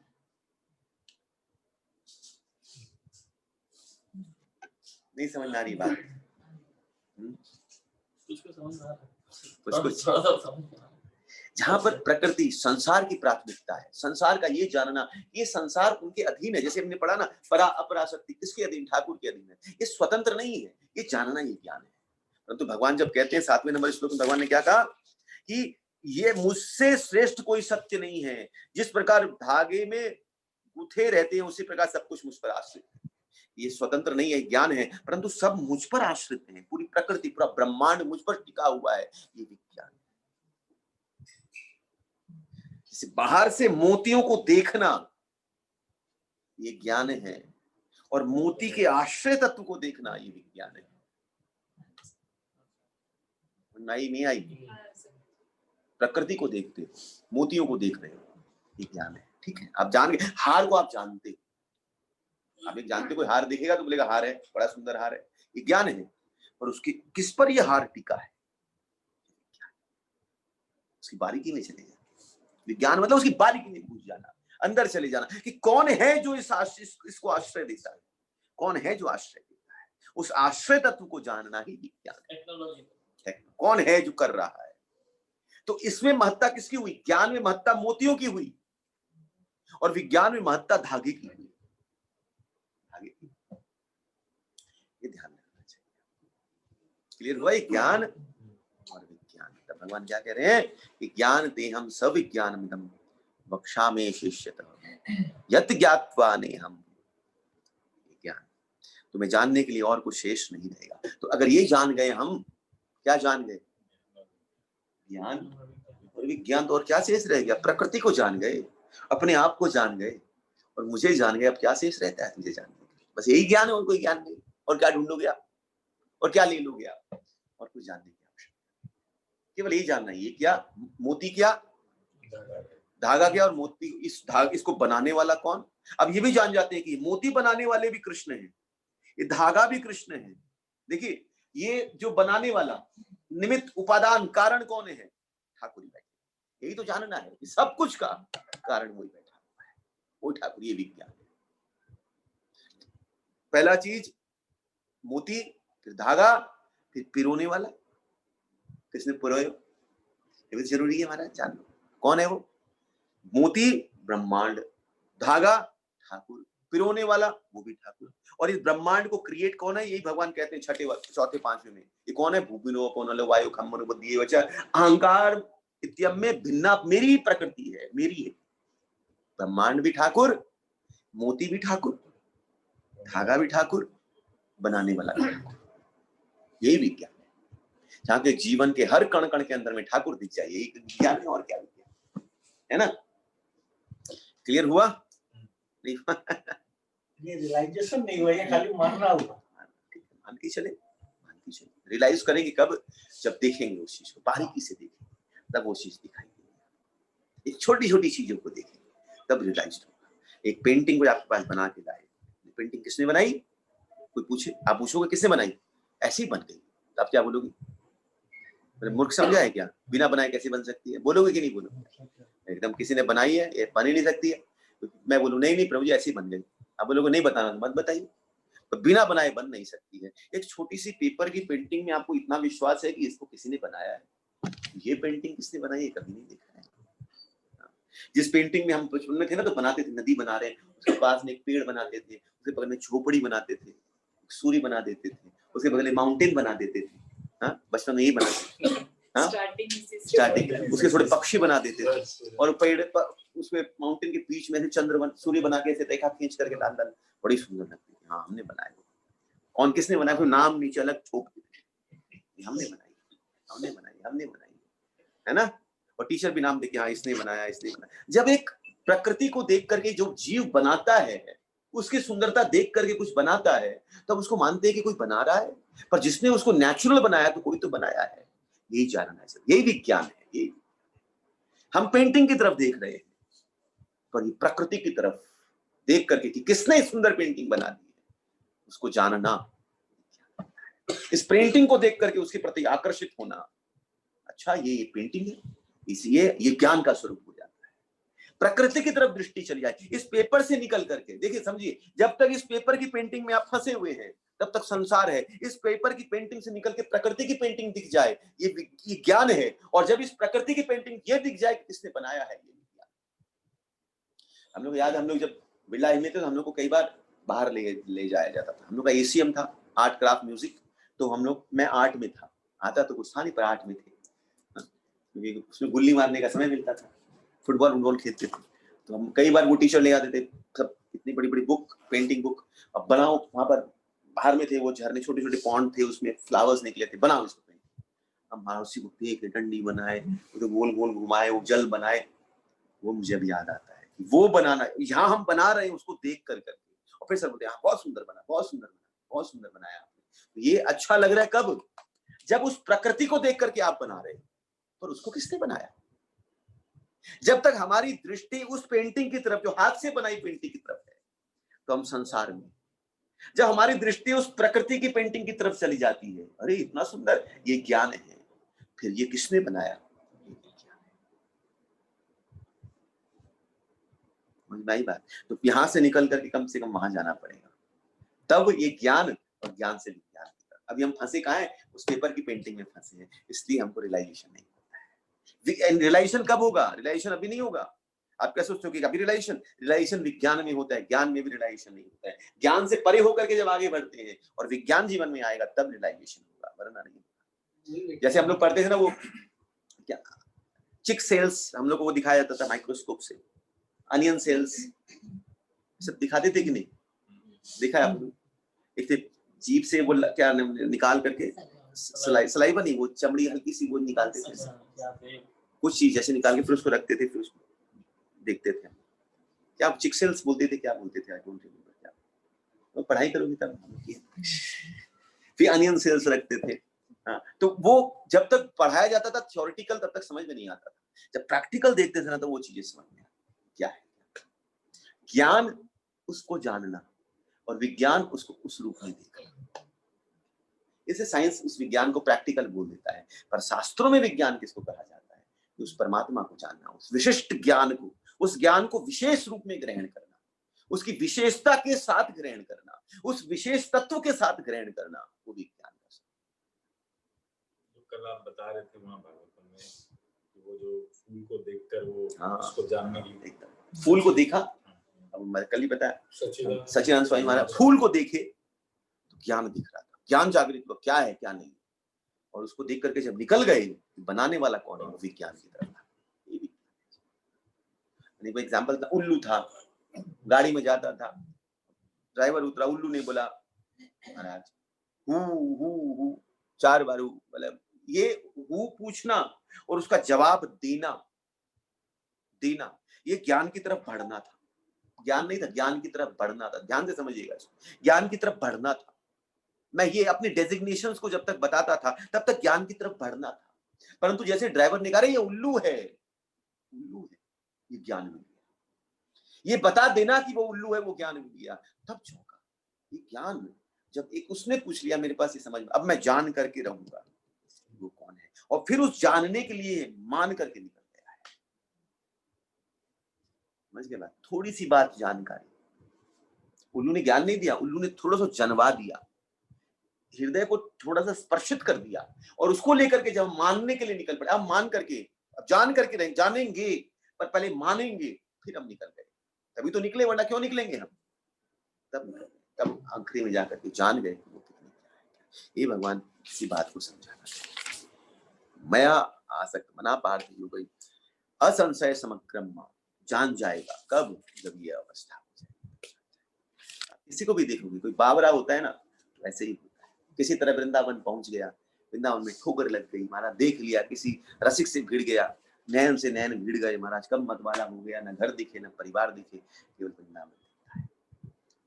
आज अगर मैं, कोई भी है, कोई भक्त है, इसको वृंदावन जाने की इच्छा है, वृंदावन रहने की इच्छा है, कुछ करने की इच्छा है, कोई थोड़ी ना पैदा हुआ तो वृंदावन जाने की इच्छा, तो संसार में भ्रमणी कर रहा था, घूम ही रहा था, पर कोई ऐसा टकराया, ऐसी कुछ टकराई, कोई विज्ञान ऐसा टकराया, जीवन को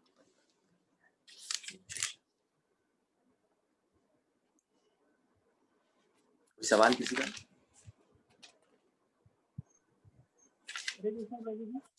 हाँ माता जी, जोर से थोड़ी आवाज कम है। प्रभु जी, आपने कहा कि विशेषण में विशेष बड़ा होता है और विशेषण छोटा होता है।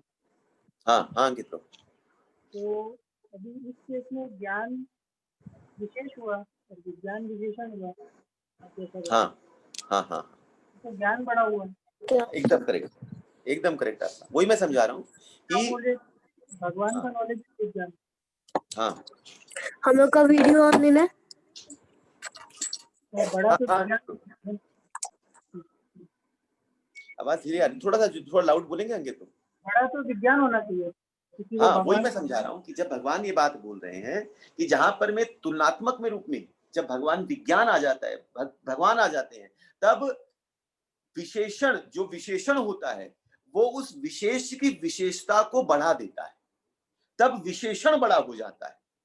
अगर भगवान की तुलना, हम बोले भगवान मकराकृत कुंडल पहनते हैं, तो मकराकृत कुंडल से भगवान शोभायुक्त नहीं हो रहे हैं, बल्कि मकराकृत कुंडल शोभायुक्त हो गए क्योंकि भगवान ने उसको धारण कर लिया है।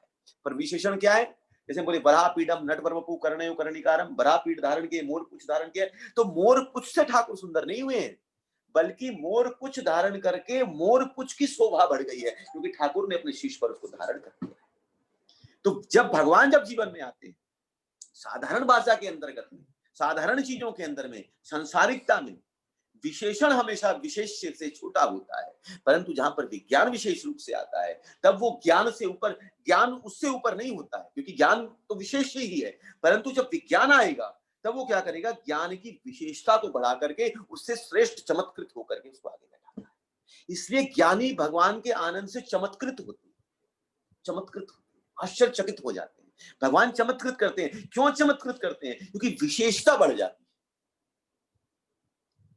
विशेष मतलब जो संसारिक, जो ज्ञान की विशेषता को चमत्कृत कर करके बैठा देते हैं। जो ज्ञान नहीं था उस ज्ञान को भी चमत्कृत कर दिया। किसने? ये विशेषण ने आकर, विज्ञान ने आकर के ज्ञान को चमत्कृत कर दिया। जो ज्ञान के पास वो सामर्थ्यता नहीं थी, पर उसको उस स्थान पर ला करके बैठा दिया। नहीं बात, उसकी उस विशेषता, जो उसमें गुण नहीं है, उस गुण को व्याप्त करवा दिया है। किसी की उपमा कोई सही चीज से दी जाए तो ठीक है, पर उससे ऊंची चीज की दे दी जाए तब क्या हो जाता है? तब क्या हो जाता है? आज हम बोले ये आदमी काला है, काला विशेषण हो गया, गोरा है, गोरा विशेषण हो गया, ये तो है वो तो है वो व्यक्ति, परंतु जब उसकी तुलनात्मक ऊंची हो जाती है तब क्या होता है? जैसे हम बोले ये आदमी एकदम सोने के समान चमकता है, तो वहां पर सोना उसने उस व्यक्ति की शोभा को युक्त बढ़ा दिया। परंतु यही सोना जब राधिका के संग जुड़ता है, तब तक कांचन गौरांगी, तब सोने की महिमा बढ़ती है, तब राधिका की महिमा सोना नहीं बढ़ा सकता है। ये समझने की चीज है थोड़ी सी, ज्ञान विज्ञान विज्ञान ज्ञान। अंकित प्रभु क्लियर नहीं हुआ कि हुआ? हो गया प्रभु। एक बार सुनिएगा, अच्छे से क्लियर होगा कि जब भगवान जीवन में जब आते हैं तब क्या होता है कि विशेषण विशेष की विशेषण छोटा नहीं होता, बल्कि विशेषण विशेष से बड़ा होकर के रहता है। ठीक है, क्लियर है? और कोई प्रश्न है किसी का? नेक्स्ट टाइम से इतना तात्विक नहीं लूंगा, सरल सरल लूंगा ताकि आप लोग को समझ में आए। पर ये जानना जरूरी था, ज्ञानम ते हम सर विज्ञानम, ज्ञान और विज्ञान क्या है, वरना हम फंस जाते, क्योंकि बहुत जगह शब्द आएगा ज्ञान और विज्ञान। तो समझना जरूरी है कि विज्ञान क्या है, ज्ञान क्या होना चाहिए, कितना होना चाहिए, कितना होना चाहिए। इसी बोले ज्ञान कितना होना चाहिए, बस जितना प्रकृति को हम देखते हैं बस, ठीक है, यही। पर विज्ञान की सृष्टता होनी चाहिए कि इसका निर्माण, ये कौन है जो इन सब के पीछे, जैसे धाग, इसके पीछे कौन है, उस पर हमारी दृष्टि होनी चाहिए। ज्ञान की तरफ दृष्टि ज्यादा नहीं। यहाँ व्यावहारिक का तात्पर्य ज्ञान हुआ। हाँ, व्यावहारिक शब्द तो आया है, मतलब पूर्ण रूप से व्यावहारिक तथा दिव्य ज्ञान का। हाँ, व्यवहारिक, संसारिक ज्ञान मतलब व्यवहारिक मतलब ज्ञान, और दिव्य ज्ञान मतलब विज्ञान। ज्ञान मतलब प्रकृति, विज्ञान मतलब, ऐसे पकड़ लीजिए।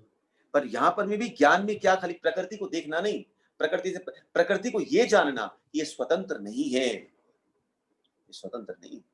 जैसे हम हार को जान गए, पर ये मोती को भी देख लिया हमने, पर ये जान गए टिका हुआ तो किस पे है, ये जान गए कोई तो है जिस पे टिका हुआ है, ये ज्ञान है। पर किस पे टिका हुआ जब ये जान जाते हैं तो वो विज्ञान, किस पे टिका है, तब उस धागे की महत्ता जब ऊपर हो जाती है तब वो विज्ञान। जो नहीं जानेगा वो मोती की महत्ता बताते, परंतु अगर धागा टूट जाए तो कहाँ बिखर जाएंगे पता ही नहीं चल पाएगा, कहाँ चला जाएगा, कौन सा मोती, कौन सा माला, सब निकल गया अगर धागा टूट गया। तो ये है ज्ञान और विज्ञान। इसे कुछ पूछना, इसके बाद बहुत इंपॉर्टेंट श्लोक सब आएंगे। मनुष्यानाम सहस्रेषु कश्चित् सिद्धये यत्यात्मभिः सिद्धानाम कश्चित् तमाम वेदी तत्वतः। कई हजारों मनुष्यों में से कोई एक सिद्धि के लिए प्रयत्नशील होता है, और इस तरह सिद्धि प्राप्त वालों में से बिरला ही कोई वो एक वास्तव में मुझको जान पाता है। अब इसमें भी देखिए, इसको भी सब विशेषण सब चीजें घुसेंगे सब। अब ये संख्यावाचक संज्ञा, जब कहीं संख्यावाचक आ जाए तो उसमें एक वचन कहाँ, बहुवचन कहाँ, सब चीज घुसेगी इसके अंदर, क्योंकि यहाँ पर वस्तु के संग में संख्यावाचक। मनुष्यानाम सहस्रेषु, संस्कृत है, व्याकरण से रिलेट करती है। अगर संस्कृत को समझना हो तो व्याकरण उठाना पड़ेगा, व्याकरण नहीं आएगा तो संस्कृत समझ में नहीं आएगा। भगवान के इस ज्ञान को लेने के लिए थोड़ा संस्कृत नॉलेज, थोड़ा थोड़ा भी अगर व्याकरण समझ में आएगा ना, व्याकरण को अच्छे से पढ़ेंगे तब चीज। मेरे को याद है, मैं वैभव को पढ़ा रहा था क्लास 9-10 में, और उसमें रस उठा, मैं तो चौंक गया। महाराज ऐसा रस, उसमें अनुभव, प्रभाव, विभाव, महाराज क्या नहीं था, वह विचारी, संचारी भाव, सारा उसको मैं पढ़ा रहा हूँ। मैं बोला ये मैं गोष्ठ में पढ़ाने का सोचता हूँ, तो ये मुझे क्लास 10 में तुमको पढ़ाना पड़ रहा है। उसको एक एक चीज लेकर के मैंने समझाया क्या क्या चीज होती है, रस क्या है, रस कितने प्रकार के होते हैं, उसमें पूरा ये टोटल ये 7 और 5 12 रसों का वर्णन पूरा हुआ। कौन शांत रस, दास्य रस, ये रस, वो रस, सारा वर्णन। फिर वह विचारी भाव, संचारी भाव, फिर उसमें भाव, अनुभाव, ये सारा सब कुछ खोल कर अभी आप पढ़ाएंगे। आईसीएसई बोर्ड है ना उसका, सीबीएसई होता तो आता, रस आता है विशेष रूप से। फिर उसमें अंडर कौन सा रस क्या है, कैसे है, यहाँ पर तो समझाना पड़ता है उन लोगों का। वो तो व्याकरण जब पढ़ेंगे ना तो चीजें, बहुत सारी चीजें क्लियर हो जाएंगी। कर्ता क्या है, कर्ता ने कर्म को करण से, बार बार यही तो ज्ञान का सूचक है। कौन करता है, कौन कर्म है, कौन करण, ये तो समझा रहे हैं। कर्ता अपने आप को कर्ता नहीं मानो, कर्म करो। कर्ता ने कर्म को, कर्ता कौन है, कर्ता वो है, कर्म को करण से।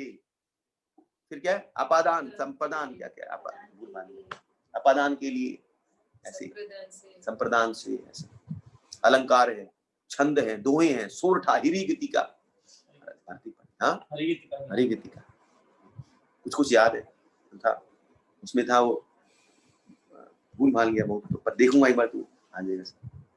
कनक कनक ते 100 गुनी मादकता दिखाए, एक खाए बोल आए।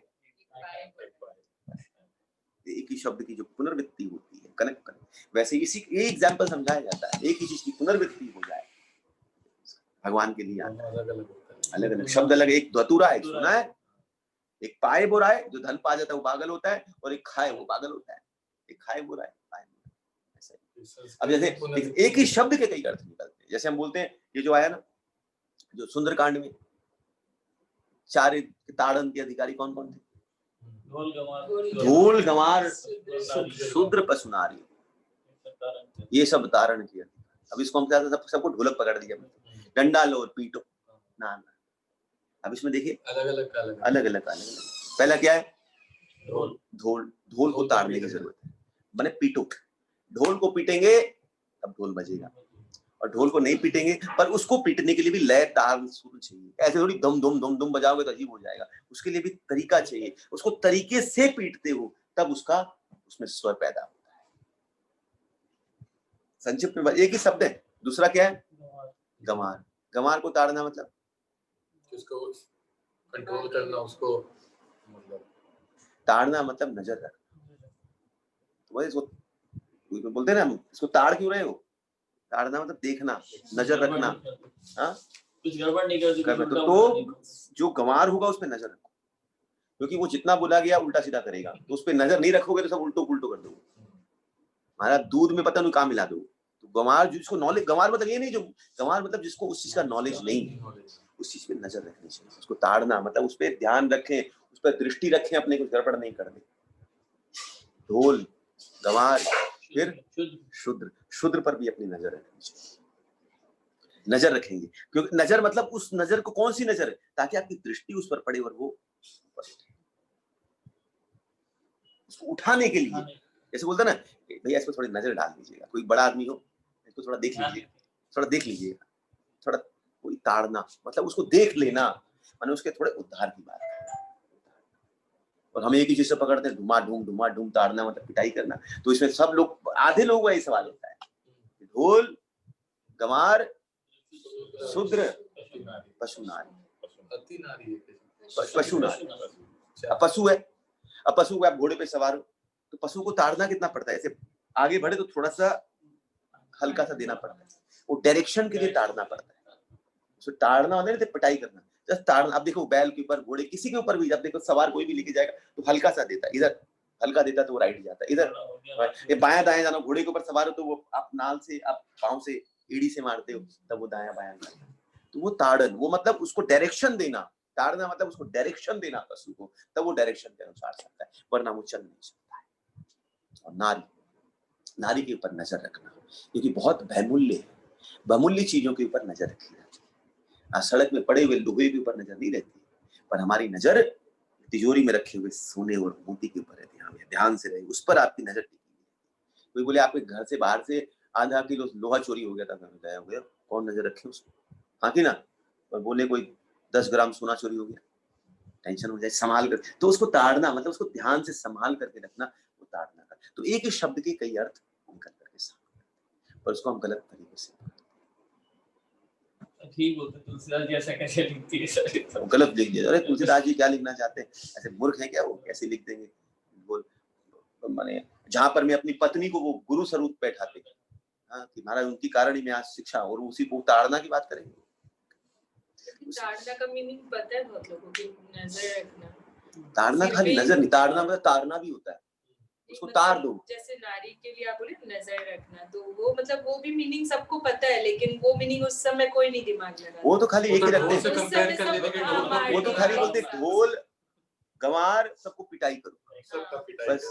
ताड़न के अधिकारी, वो ताड़न मतलब पिटाई समझते हैं, वरना सोचेंगे ढोल पे क्या नजर रखे। तो सब एक ही शब्द के कई अर्थ अलग अलग जगह निकलते, जैसे कनक कनकते शौगुनी में, इसी से मैंने उठाया, कनक कनकते जैसे एक ही शब्द के दो अर्थ निकलते हैं, वैसे ही इसलिए व्याकरण का नॉलेज थोड़ा होना, योगारूढ़, रूढ़, रूढ़ भाव क्या होना, योग रूढ़ क्या होना, यौगिक रूढ़ क्या होना, थोड़ा थोड़ा व्याकरण का नॉलेज होगा, फिर आगे बढ़ा जा सकता है। मनुष्यानाम सहस्रेषु, सहस्त्र ये संख्यावाचक संज्ञा है, और संख्यावाचक संज्ञा जब किसी वस्तु के संग जुड़ती है तो एक वचन होकर के जुड़ती है। नेक्स्ट टाइम समझाऊंगा। तो कई हजार मनुष्यों में से कोई सिद्धि के लिए प्रयत्नशील होता है, और इस तरह सिद्धि प्राप्त करने वालों में से कोई बिरला ही मुझे वास्तव में जान सकता है। कई हजारों में से कई हजार जो प्रयत्नशील हैं, कई हजार प्रयत्नशील मेरी तरफ बढ़ रहे हैं, उसमें से कोई एक सिद्धि प्राप्त करता है। एक मतलब हजार लाखों में से कोई एक होता है जो प्रयत्नशील होता है, और वैसे हजार प्रयत्नशील में से एक होता है जिसको सिद्धि मिलती है, हाँ कि ना। सबको सिद्धि नहीं मिली, और इस तरह सिद्धि प्राप्त करने वालों में से, इसे अब देखिए लाखों में से कोई होगा, हजारों में से कोई एक होगा जो प्रयत्नशील होगा, और उस प्रयत्नशील में से हजारों में से एक होगा जो सिद्धि प्राप्त करेगा, सिद्धि के लिए आगे बढ़ेगा।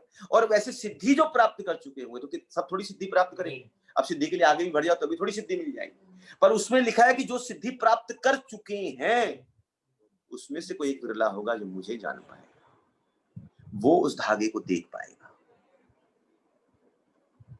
आप सोचिए संसार में कितने लोग खाली मोतियों के हार, सोने चांदी के हार, पर कौन ऐसा है जो उस धागे की तरफ दृष्टि डालता है, पर आश्रय सब उसका है। तो वैसे ही संसार में बाहर की तरफ दृष्टि रहती है, पर आंतरिक उस प्रेम जिस पर आश्रित तत्व है उसकी तरफ हमारी दृष्टि नहीं जाती। भगवान ये आश्रय तत्व की तरफ दृष्टि डालने का प्रयास करते हैं। एक मैं ही हूं जो उसके ऊपर, तो मेरी तरफ दृष्टि किसी की नहीं रहती। सबकी दृष्टि क्या रहती है? उस बाहर की तरफ रहती है, मोक्ष की तरफ रहती है, मैं की तरफ रहती है। मेरा मोक्ष कैसा हो, मुझे सिद्धि कैसे मिले, मुझको ये कैसे मिले। भुक्ति, मुक्ति, सिद्धि, कामी सदैव अशांत, जितने भी हैं सब क्या अशांत बैठे हैं। मतलब भक्त एव निष्काम अतएव शांत, भक्त में कोई कामना नहीं है इसलिए वो शांत। तो जो ये सब हैं सिद्धि, मुक्ति, भुक्ति, ये सारे क्या है? ये सारे बाहर की चीज देखते हैं, अपने को देखते हैं। पर भक्त क्या देखता है? अपने को नहीं देखता है, उस भगवान को देखता है। जहां तू वहां मैं नहीं, और जहां मैं वहां तू नहीं। प्रेम गली बड़ी सांकड़ी, बामे दो न समय, एक नहीं होगा। अगर तुम हो गए, भगवान बोलते अगर जहां तू मैं लेकर के आएगा तो मैं गायब हो जाऊंगा, और जहां तू लेकर के आएगा कि भगवान आप ही सब कुछ हैं, तो तेरा अहंकार गायब हो जाएगा, मैं गायब हो जाता है। हाँ कि ना? अब आई जब अकेला रहता है ना इंग्लिश में तो कैपिटल रहता है, पर ये आई किसी शब्द के संग जुड़ जाए, दूसरे लेटर के संग जुड़े तो चुपचाप से ढीला होकर के नीचे हो जाता है। और जैसे अकेला रहेगा फिर खोपड़ी टांग करके टोपी में हमारा छतर फत्तर लगा के खड़ा होता है, ऊपर में डंडो लगा करके वहां मैं नीचे डंडो, ऊपर डंडो दब जाता है। पर जैसे आ जाए दूसरे शब्द तक बिंदु लगा के चुपचाप बैठ, ये भक्ति रसा में सिंधु बिंदु। एक बार भक्ति की बिंदु लग जाए और भक्तों के संग जुड़ जाए तो आदमी के अंदर वो दैन्यता आ जाती है और चरण पर गिर करके यही अहंकार का गिरना है। यही है जहां तू वहां मैं नहीं, और जहां मैं खोजा सकल में जहां, पर पाया तेरा पता नहीं। अब पता मिल गया तेरा, अब मेरा पता नहीं। मैं निकल गया जीवन से, अब वो ठाकुर ही ठाकुर है। यही भगवान समझाना चाहते हैं कि जहां पर मैं आ जाता हूँ फिर वहां पर संसार नहीं दिखता। जहां मैं भगवान का आ जाना यही विज्ञान है,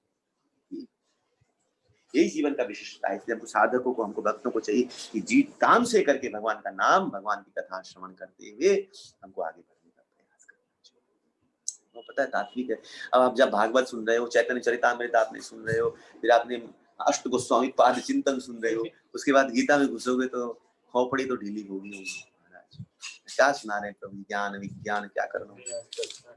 आई प्रभु लिखते भी है ना तो बहुत बना के भी लिखते हैं। हाँ ऐसे करके एकदम राजा की तरह एकदम बना करके ऐसा लग रहा है हमारा मुकुट पहनाई दियो है, फिर नहीं आया टंडो कर करके, जैसे सिंहासन बनाए हुए है उसके ऊपर बैठाए हुए है, जैसे डंडो पड़े अपने आप आगे छोटो सो, एकदम छोटो सो इनसाइड आई। आगे रहेंगे तो मुश्किल है, पीछे रहेंगे तो। इसलिए हमारा गौड़िया संप्रदाय क्या होता है? दास दास दास, हम दास के दास, ऊपर नहीं, हम नीचे के नीचे के नीचे नीचे। महाप्रभु से ही तो पूछा, महाप्रभु ने कहा ना हम विप्रो न च नरपति नरापि वैश्यो न सुतो नो हम वर्णि न च गृहपतो मनस्थो यतुर्वा किंतु प्रौद्यम निखिल परमानंद अनुराब्धे क्या है गोपी भरती पद कमले हो दास दास हम हरे तब पाद एक मूलम दासानुदासो बहुदास। यही हमारी श्रेष्ठता है कि हम दास के दास के दास के दास। सटेन बटेन हटेन, स्वरूपान प्रबोधानंद सरस्वती कहते हैं हटेन बटेन सटेन। मैं सिंहासन के ऊपर बैठा था और 10,000 सन्यासी मेरे इर्द गिर्द बैठे। एक सन्यासी होना मुश्किल होता है, और जिसके शिष्य 10,000 सन्यासी, सोचिए क्या गरिमा है उसकी। मैं ऊपर राजपाट पे बैठ ऐसा बैठता था, हटेन बटेन और सटेन महाराज, ऐसा मैं सिंहासन पे बैठा, पर एक ऐसा हठी आया हटेन और मेरे बटेन में ऊपर बैठा हुआ ऐसा खींच डाला, हटेन बटेन सटेन सट हो खींच डाला कि महाराज ऊपर जो राजा की तरह मैं बैठता था 10,000 सन्यासियों के बीच से एक गोपी के नीचे आके उनकी गोपी का दास का दास का दास का दास का दास का दास का दास का दास होकर के बैठ। यही विशेषता है। यही जीवन में कोई ऐसा आ जाए, मतवाला आ जाए और खींच करके हमको नीचे उतार दे। चढ़ाने में तो सब माहिर हैं, जिसको काम निकालना हो सब चढ़ा देंगे, पर जीवन में कोई ऐसा हो जो हमको स्थिति से थोड़ा संभाल दे, उतार दे। चढ़ाने के लिए सब चढ़ा देते, उतरो तब मुश्किल खड़ी हो जाती है। पेड़ पे चढ़ाओ, उतारो, उतारने के लिए कौन है? जो उतारना जानता हो और संभाल करके उतारना जानता हो कि चोट ना लग जाए, होता है कि नहीं होता है? पेड़ पे चढ़ाने के लिए तो कोई भी चढ़ा दे, चढ़ो, सीढ़ी लगाओ, ये लगाओ, उतारना मुश्किल है, उतारना मुश्किल और टफ। चढ़ाए भी और उतारे भी, दोनों काम जो कर दे, यही गुरु का काम होता है, जो चढ़ाता भी है आध्यात्मिकता में, चढ़ा कर करके। पहले तो बहुत वाहवाही करेगा, आप जैसा भक्त नहीं, आप जैसा ये नहीं, करो करो और करो, अरे बाप जी आप बेस्ट, माता जी आप ये कर करके बहुत चढ़ा देगा। तो जब खींचने का समय आएगा, ऐसा खींचेगा हमारा खोपड़ी ढीली हो जाएगी। महाराज क्या थे हम, क्या हो गए हम, तो अपने आप को क्या समझ रहे थे, कहाँ से खींच देता है, खींच करके दिखा देता है कि अभी नीचे उतरने का समय है, थोड़ा नीचे, ये जरूरी है। उस दिन लिखा मौसाई ने, बड़ा सुंदर भेजा था, मेरे को तो बहुत स्पर्शित हुआ। वो जो उस दिन पढ़ाया था ना, क्या लिखा था? हाँ, मोबाइल गायब हो जाता है, पता नहीं कहाँ चला जाता है। दिखाओ मोबाइल, दिखाओ, पढ़ाता हूँ फिर एक बार। कहाँ है मेरा मोबाइल? पता नहीं कहाँ है। लेकिन सबसे ज्यादा आनंद का अनुभव तो जो एकदम नीचे वाला है वही लेगा। सबसे नीचे वाला ही आनंद लेता है। जिसके पास संसार का कुछ नहीं, वो मस्त है। मैं सच बोलता हूँ, मेरा कल ही मेरे अंदर भाव जागृत हुआ। कल मैं रहीता को बोला, रहीता तो बोली क्या बोल रहे हो आप? तो कल ही रहीता को बोला, मेरा मन है कि सारा जितना मेरे पास है सब कुछ मैं राधारमण परिवार ट्रस्ट को दी। तो पागल हो गई हो क्या, ट्रस्ट को दी?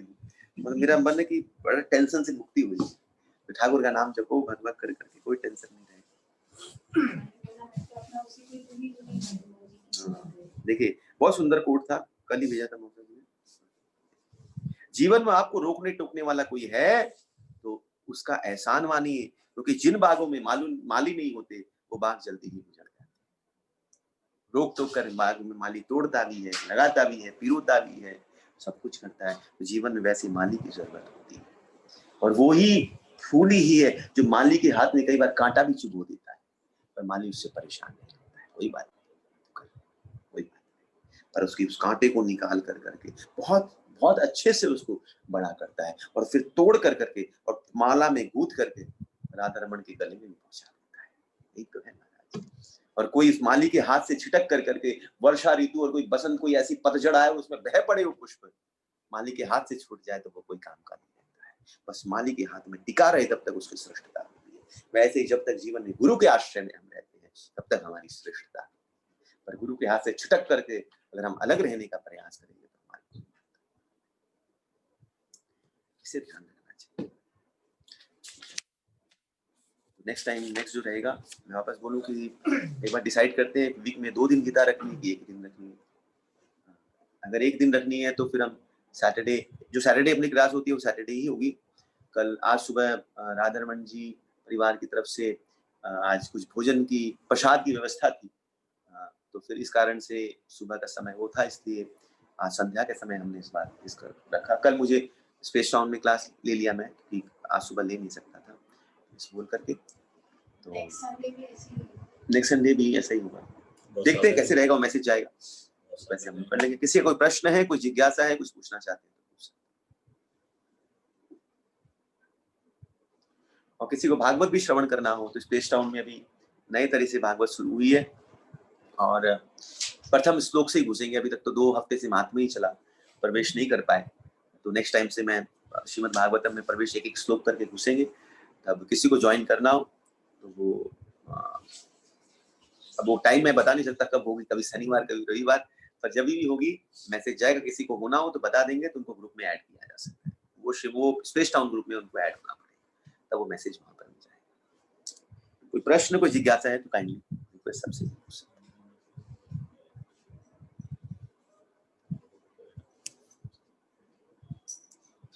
हरे कृष्णा, कोई प्रश्न?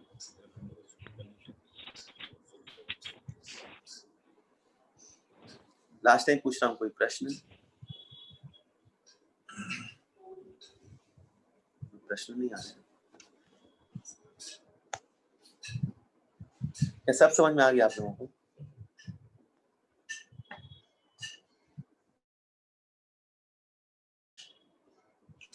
हरे कोई कृष्ण प्रभु प्रश्न? जी। हरे कृष्णा माता जी। हाँ माता जी। अब प्रभु जी ऐसे तो बोलते हैं कि हरि नाम ही इनफ है, मतलब भगवान को जानने के लिए, भगवान को पाने के लिए। फिर ये इतना ज्ञान हम लोग को तो कभी याद भी नहीं रहता, एग्जाम के लिए सिर्फ याद कर लेते हैं। तो ये समझ में नहीं आ रहा है प्रभु जी, फिर क्या नहीं करना समझ चाहिए? नहीं, देखिए गीता जरूरी है प्रैक्टिकल एप्लीकेशंस के लिए। ये मैं जो आज समझा रहा हूँ ज्ञान विज्ञान, ये इससे समझा रहा हूँ कि संसार को जानना जरूरी है। संसार की तरफ से दृष्टि हटा करके भगवान की तरफ हम दृष्टि करें, ये ज्यादा जरूरी है। तो भगवान ये बात समझाना चाहते हैं ज्ञान और विज्ञान से कि ज्ञान इस संसार को जानना कि इसकी स्वतंत्र महत्ता नहीं है, ये किसी आश्रय पे टिका है। और विज्ञान क्या है? वो आश्रय तत्व मैं हूँ। तो मेरी तरफ बढ़ना ही वो विज्ञान का स्वरूप है। आप लोग से क्या हो गया? आप लोग गीता के साथ साथ भागवत में घुस गए, भागवत के साथ साथ चैतन्य चरितामृत में घुस गए, तो आपको ये ज्ञान कैसे थ्रू आएगा? क्योंकि मीठा मीठा मिलने लग गया। तो पात्र संभालना भी पर जरूरी होता है कि ग्लास रहेगा तब उसमें भरा जा सकता है। इसलिए ग्लास को पकड़ के रखिए, कोई बात नहीं, ऐसा भी ग्लास है, पकड़ करके रखिए। अगर तब को थोड़ा जानेंगे तब इसमें रस भरा जाएगा।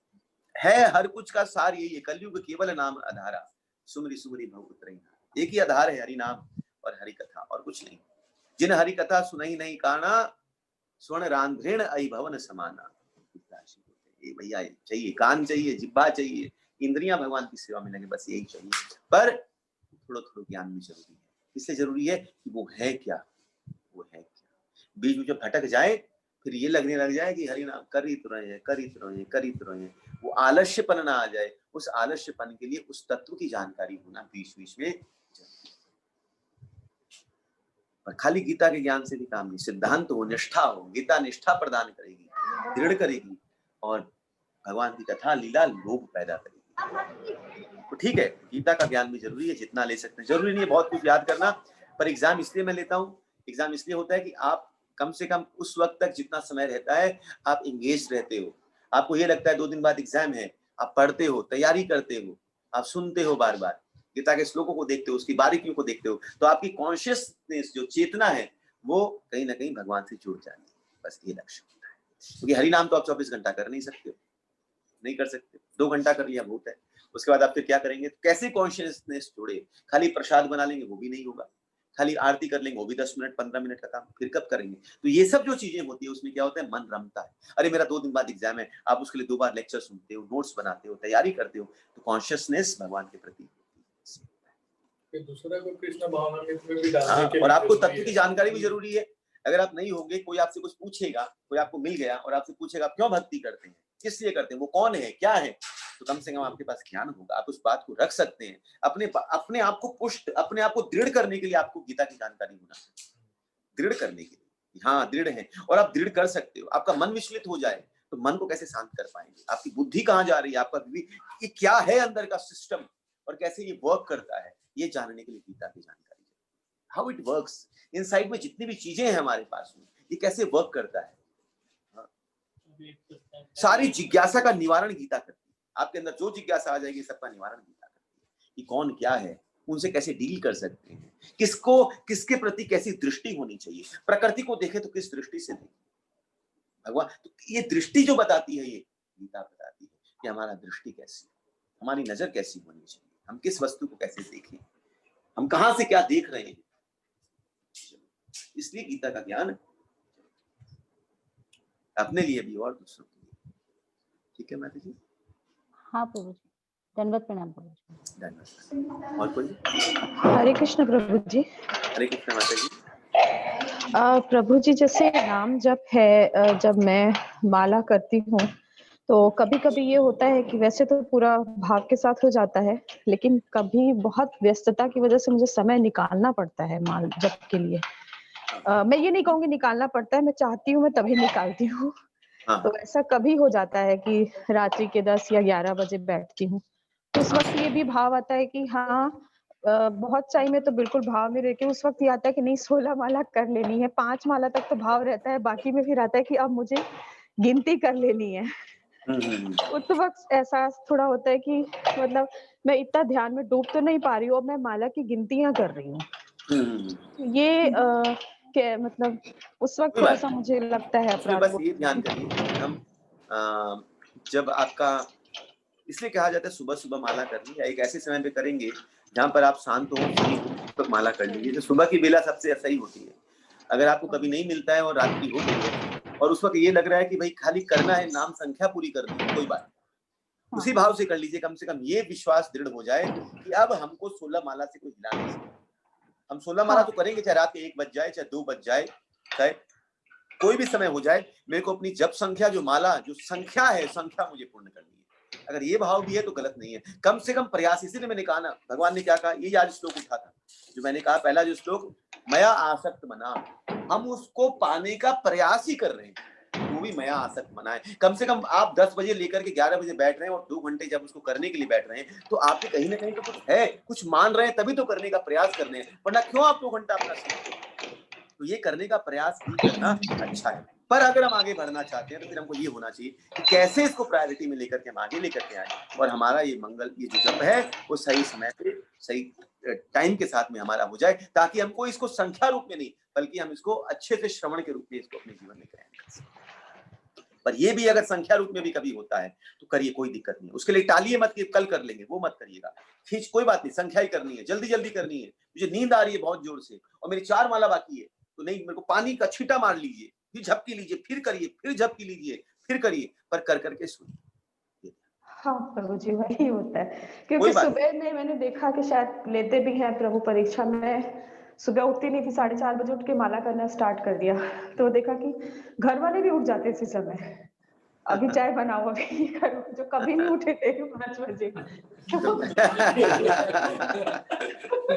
उनका ये होता है कि अरे भाई अब उठ गए तो चाय बना के ही कर लो ना, इतना तो पता चल। सबसे अच्छी से सोचिए, आपके नाम से, आपके नाम का इतना प्रभाव कि लोग जल्दी उठने लग गए घर वाले, तो और क्या चाहिए। कोई बात नहीं, चाय बना दीजिए, कोई बात नहीं, भगवान परीक्षा ही ले रहे हैं और भगवान ये सोचिए, भगवान ने उठा दिया है आपका हरिनाम सुना करके, कृपा है आपके हरिनाम की, भक्ति की, ताकि घर वाले उठ रहे हैं। उठाने वाला ही तो कम है, कोई उठता ही नहीं है, उठाने वाला ही कोई चाहिए माता जी। तो बहुत अच्छी, कोई बात नहीं, कभी ऐसा हो जाता है कि नाम संख्या रात्रि में हो और लेट हो रही है, कोई बात नहीं, भगवान सब देखते हैं, भगवान आपके प्रयास को देखते हैं कि आप उसको करने के लिए प्रयत्नशील ध्यान है ना माता जी। और कोई प्रश्न किसी का? और कोई प्रश्न है? हरे कृष्णा प्रभु जी। हरे कृष्णा माता जी। अभी आपने बताया है ना कि गुरु ही आपको आगे बढ़ाता है, मतलब ध्यान भी रखता है, जहाँ खींचना है वहां खींच लेता है। हाँ। तो जब आप ये बातें बताते हो तब इस बात का एहसास होता है, लगता है ना कि चलो 16 माला कर ली, भगवान जी की सेवा भी करें, हम लोग ठीक कर रहे हैं। हाँ। मन में कभी ऐसा आ भी जाए, क्योंकि बाकी के जो लोग हैं वो भी तो बोलते हैं ना कि तुम इतना कर लेती हो, हमसे नहीं होता है बोल करके। हाँ। लेकिन जब आपसे ये बात सुनते हैं तो इस बात का एहसास होता है कि वो गुरु की जो फटकार होती है वो बहुत जरूरी होती है। कि आपको क्या लगता है आप बहुत कुछ करते हो, आप कुछ नहीं करते हो। जब आपका सत्संग सुनते हैं तब इस बात का एहसास होता है, हम तो शून्य पर भी शुरू नहीं कर पा रहे हैं अभी तक। ये जब आप बताते हो तब इस बात का एहसास आता है। इसके पहले ऐसा लगता है हाँ हम कर रहे हैं, हम सही दिशा में जा रहे हैं, पर रियलिटी चेक तब होता है जब आप ये सारी बातें बताते हो हमें कि हम क्या कर रहे हैं। और आपने अभी बताया ना, कोई पूछ ले ज्ञान वाली बात, गीता वाली, तो आप क्या जवाब दोगे? प्रभु जी सुन करके भी मेरे भैया ने मुझसे पूछ लिया कि स्थित प्रज्ञ क्या है, और उस वक्त ब्लैंक हो गई, जबकि मुझे पता है कि क्या है। गीता में उसका अध्याय का आया भी था, उससे मैं बहुत ज्यादा डिस्टर्ब हो गई कि मैं इतने दिन से पढ़ रही हूँ गीता, इसका जवाब भी मुझे पता है, पर मैं बता नहीं पाई। ये चीजें हिट करती है प्रभु जी, इसका क्या किया जाए? अब इसका भगवान गीता में कहते हैं 15वें श्लोक में कि हाँ, भगवान कहते हैं, कौन सा श्लोक है वो? सर्वस्व चाहम हृदय सन्निविष्टो मत ज्ञानम अपोहनम। मैं ही भुलाता हूँ, मैं ही स्मृति दिलाता हूँ। तो उस वक्त क्या करिए, राधा रमन जी को याद करिए। हे ठाकुर, काय बजित्ती होने दे रहे हो, काय मेरी खिल्ली उड़ा रहे हो, जल्दी से स्मृति जगाओ। स्मृति मतलब स्मृति माता जी नहीं, हाँ, जल्दी से मेरी स्मृति डालो ताकि मैं ये जवाब दे सकता हूँ। हे ठाकुर कृपा करो। देखिएगा फट से ठाकुर कुछ ना कुछ ऐसा करेंगे और आपकी स्मृति को जागृत। अब जैसे आप मेरे से कुछ पूछते हो, अब थोड़ी ना मेरे पास कोई लिखा हुआ है कि आप, मेरे को पता है कि माता जी ये पूछेंगी मुझसे, या ये चीज बोलना है, या कोई श्लोक याद उस वक्त ये बोलना है, मुझे पता थोड़ी रहता है कि क्या आएगा क्या नहीं आएगा। पर जब कुछ पूछते हैं तो राधा रमन जी स्मृति में बैठ करके उस चीज का स्मरण करवा देते हैं। बस ये ध्यान रखिए, कभी भी कोई पूछता हो तो ये सोचिए मत कि आप जवाब दे रहे हैं। हम फंसते कब, जब ये सोचते हैं कि इसका जवाब हमको देना है, जब ये सोचेंगे कि ठाकुर इसका जवाब देंगे, राधा रमन जी जवाब देंगे, तब देखिए फट फट फट फट फट कर करके जवाब निकलेगा। लाइट नहीं कोई जला मेरा बेटा के लिए। प्रभु जी इससे एक कृपा तो मुझे समझ में आई ये कि पानी जो कौन बात गिरा इतना उन्होंने सारा? पूछी उस दिन मुझे मेरा रियलिटी चेक ऐसा भयानक वाला हुआ कि उसके बाद उसी वक्त मैं किताब खोल करके ये भगवत गीता खोल के और जो नोट्स मैंने बनाए थे वो खोल करके मुझसे उन्होंने नवदा भक्ति पूछी, वो भी मैं ब्लैंक हो गई। इससे ये फायदा हुआ कि मैंने खोल के फिर से सारी चीजें देखी। तो ये आपके भैया ने, अदरवाइज मैं नहीं देखती। तो ये आपके किसने भैया ने पूछा था? हाँ, वो भी एक्चुअली भगवत गीता की क्लास कर रहे हैं, वो योग सिखाते हैं, तो वो योग वाली तरफ से जाते हैं, वो ज्ञान योग और ध्यान योग की तरफ से जाते हैं, तो उनकी भी क्लास चल रही है। तो उन्होंने मुझे बोला कि तू पढ़ रही है, मैं भी पढ़ रहा हूँ, अभी बता तूने क्या पढ़ा, मैंने क्या पढ़ा। तो इस चक्कर में जब अटकी तो ये अच्छा हुआ कि मैंने फिर से खोली और सारी चीजें मैंने निकाली, नवदा भक्ति पढ़ी मैंने। उसके लिए अभी मैं दत्तात्रेय वाला वापस से आपने जो भेजा था वो सुन रही हूँ। उसके चक्कर में मैंने स्थित प्रज्ञ भी फिर से पढ़ा, नवदा भक्ति पढ़ी, अभी दत्तात्रेय पढ़ रही हूँ। उन्होंने एक बहुत अच्छा मेरा ट्रिगर पॉइंट किया कि तुम क्या कर रही हो इतने दिन से, तुम ध्यान नहीं है तुम्हारा। उसके बाद मैं ज्यादा सचेत हो गई इन सब चीजों को लेकर के। अगर सुनो तो उसको आचरण में लाना जरूरी है, बहुत जरूरी है। वरना कई बार क्या होता है कि हम थोड़ा सा भक्ति में आगे बढ़ते हैं, कुछ समय निकलता है, हमको लगता है हमको सब मिल गया, आई नो एवरीथिंग। ये होता है कई बार, हमको लगता है आगे कुछ है ही नहीं, हम सब जान गए हैं, अब कुछ भी बोलो हम फटफट जवाब देंगे, क्योंकि हमको लगता है कि ये भक्ति इतनी दायरे के अंदर में, ये अथा है, अथा, इसका वर्णन नहीं हो सकता है भक्ति कितनी है। जब रूप गोस्वामी को दिया महाप्रभु ने तो कहा है मैं तुमको इस सिंधु में से बिंदु दे रहा हूँ, भक्ति रूपी सिंधु में सिंधु है ये, इसमें देखिए एक जल का ड्रॉप ले और इसको आगे बढ़ा, बस इतना ही लेगा तो काफी। तो जो रूप गोस्वामी को, रूप बाबा को वो दिया है, तो हमारे पास कहा है। वहां से विश्वनाथ चक्रवर्ती ठाकुर बोलते हैं जो रूप बाबा को मिला उस सिंधु के समान है, उसमें से मैं एक बिंदु ले रहा हूँ। और हमारे पास, हम विश्वनाथ चक्रवर्ती ठाकुर को बोलते हैं बाबा हमारे पर थोड़ी कृपा कर करके उसकी एक बिंदु हमारे पर अगर छिड़क दो तो हम निहाल हो जाए। ये भक्ति की श्रेष्ठता है। तो अपने आप को कभी भी ये मत सोचिए कि हमने बहुत ले लिया है या फिर इसके बियॉन्ड और कुछ नहीं है या फिर यही सुनने मिलेगा, नहीं। बार बार उसी बात की चोट, एक बात भी अगर घर कर गई तो जीवन सफल हो सकता है, ये ध्यान रखिए। तो स्थित प्रज्ञ कौन है? स्थित प्रज्ञ उद्धव स्थित प्रज्ञ, ऐसे ध्यान। उद्धव के चरित्र उठाइए तब आप कहिए कि उद्धव स्थित। इसलिए चरित्र को जब देखेंगे, लीला को जब घुसते हैं, तब एक एक चीज समझ में आती है कौन क्या है। इसे गीता खोलना, बार बार स्मरण करना, बार बार याद रखना कि कौन कैसे करना है, किस सिचुएशन में हमको क्या हैंडल करना चाहिए। अगर ये श्लोक याद रहता, सर्वस्व शाम हृदय सन्निवेष्टो, तब क्या होता? ज्ञानी ध्यानी हमारी भक्ति योग की तौहीन नहीं करते, बोल नहीं पाते। छठ से आप भगवान राधारमण जी को याद करते हैं, राधारमण जी जल्दी से याद दिलाओ, और राधारमण जी फट करके बैठते और आपके मुख से बोल। और एक बात हमेशा ध्यान रखिए, जितने भी मैं सबको कहता हूँ, जब भी प्रचार करने की बात आए, ये मत सोचिए कि हम करते हैं। हमेशा ध्यान रखिए, सोचिए कि हमारे मुख में, हमारे हृदय में बैठ करके नित्यानंद प्रभु स्वयं गुरु तत्व बैठ करके ये काम करवाते हैं।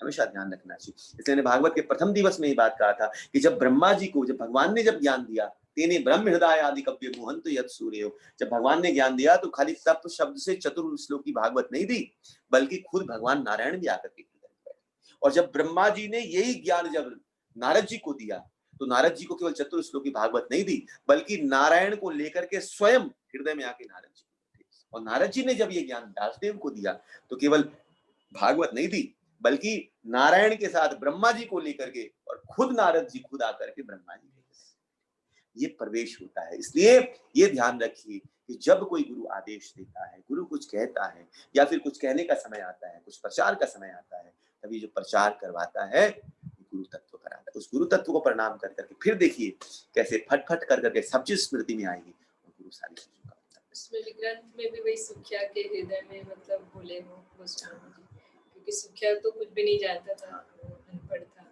निश्चिंत हो जाएंगे, फ्री हो जाएंगे, गुरु पर आश्रित हो जाए। आश्रय तत्व यही तो है। जब आप आश्रय में बैठ जाते हो चिंता नहीं होती। बच्चे माँ बाप के आश्रय में है तो चिंता नहीं होती, इसलिए गुरु आश्रय में जब बैठते हैं तो वो श्रेष्ठ होता है।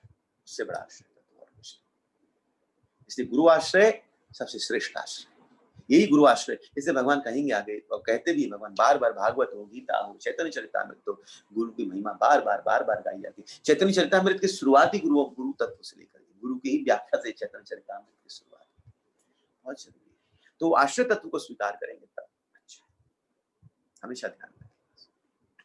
अच्छा, सब वापस कहूंगा, सब एक बार वापस थोड़ा सा, इससे मैंने जो क्वेश्चन आंसर्स बनाए थे, जो दिए थे, अभी जैसे 6 अध्याय हो गए, 5 अध्याय तक के तो क्वेश्चन आंसर्स हैं, तो आपको फिर सुनने की बहुत ज्यादा जरूरत नहीं है कि बहुत लंबा हो जाएगा। जस्ट केवल क्वेश्चन आंसर्स ही आप टटोल लेंगे, हाँ, ज्यादा मेहनत नहीं, उसी को टटोल लेंगे, देखेंगे सब रिवाइंड वापस आपको सब रिवाइज हो जाएगा, आपको ज्यादा पढ़ने की जरूरत। इसलिए मैं क्वेश्चन आंसर्स बनाए हैं कि आप पीछे से एक बार देख लेंगे तो आप देखिए, खाली क्वेश्चंस देखिए और आंसर्स देखिए, आपको लगेगा पूरा अध्याय क्लियर हो गया।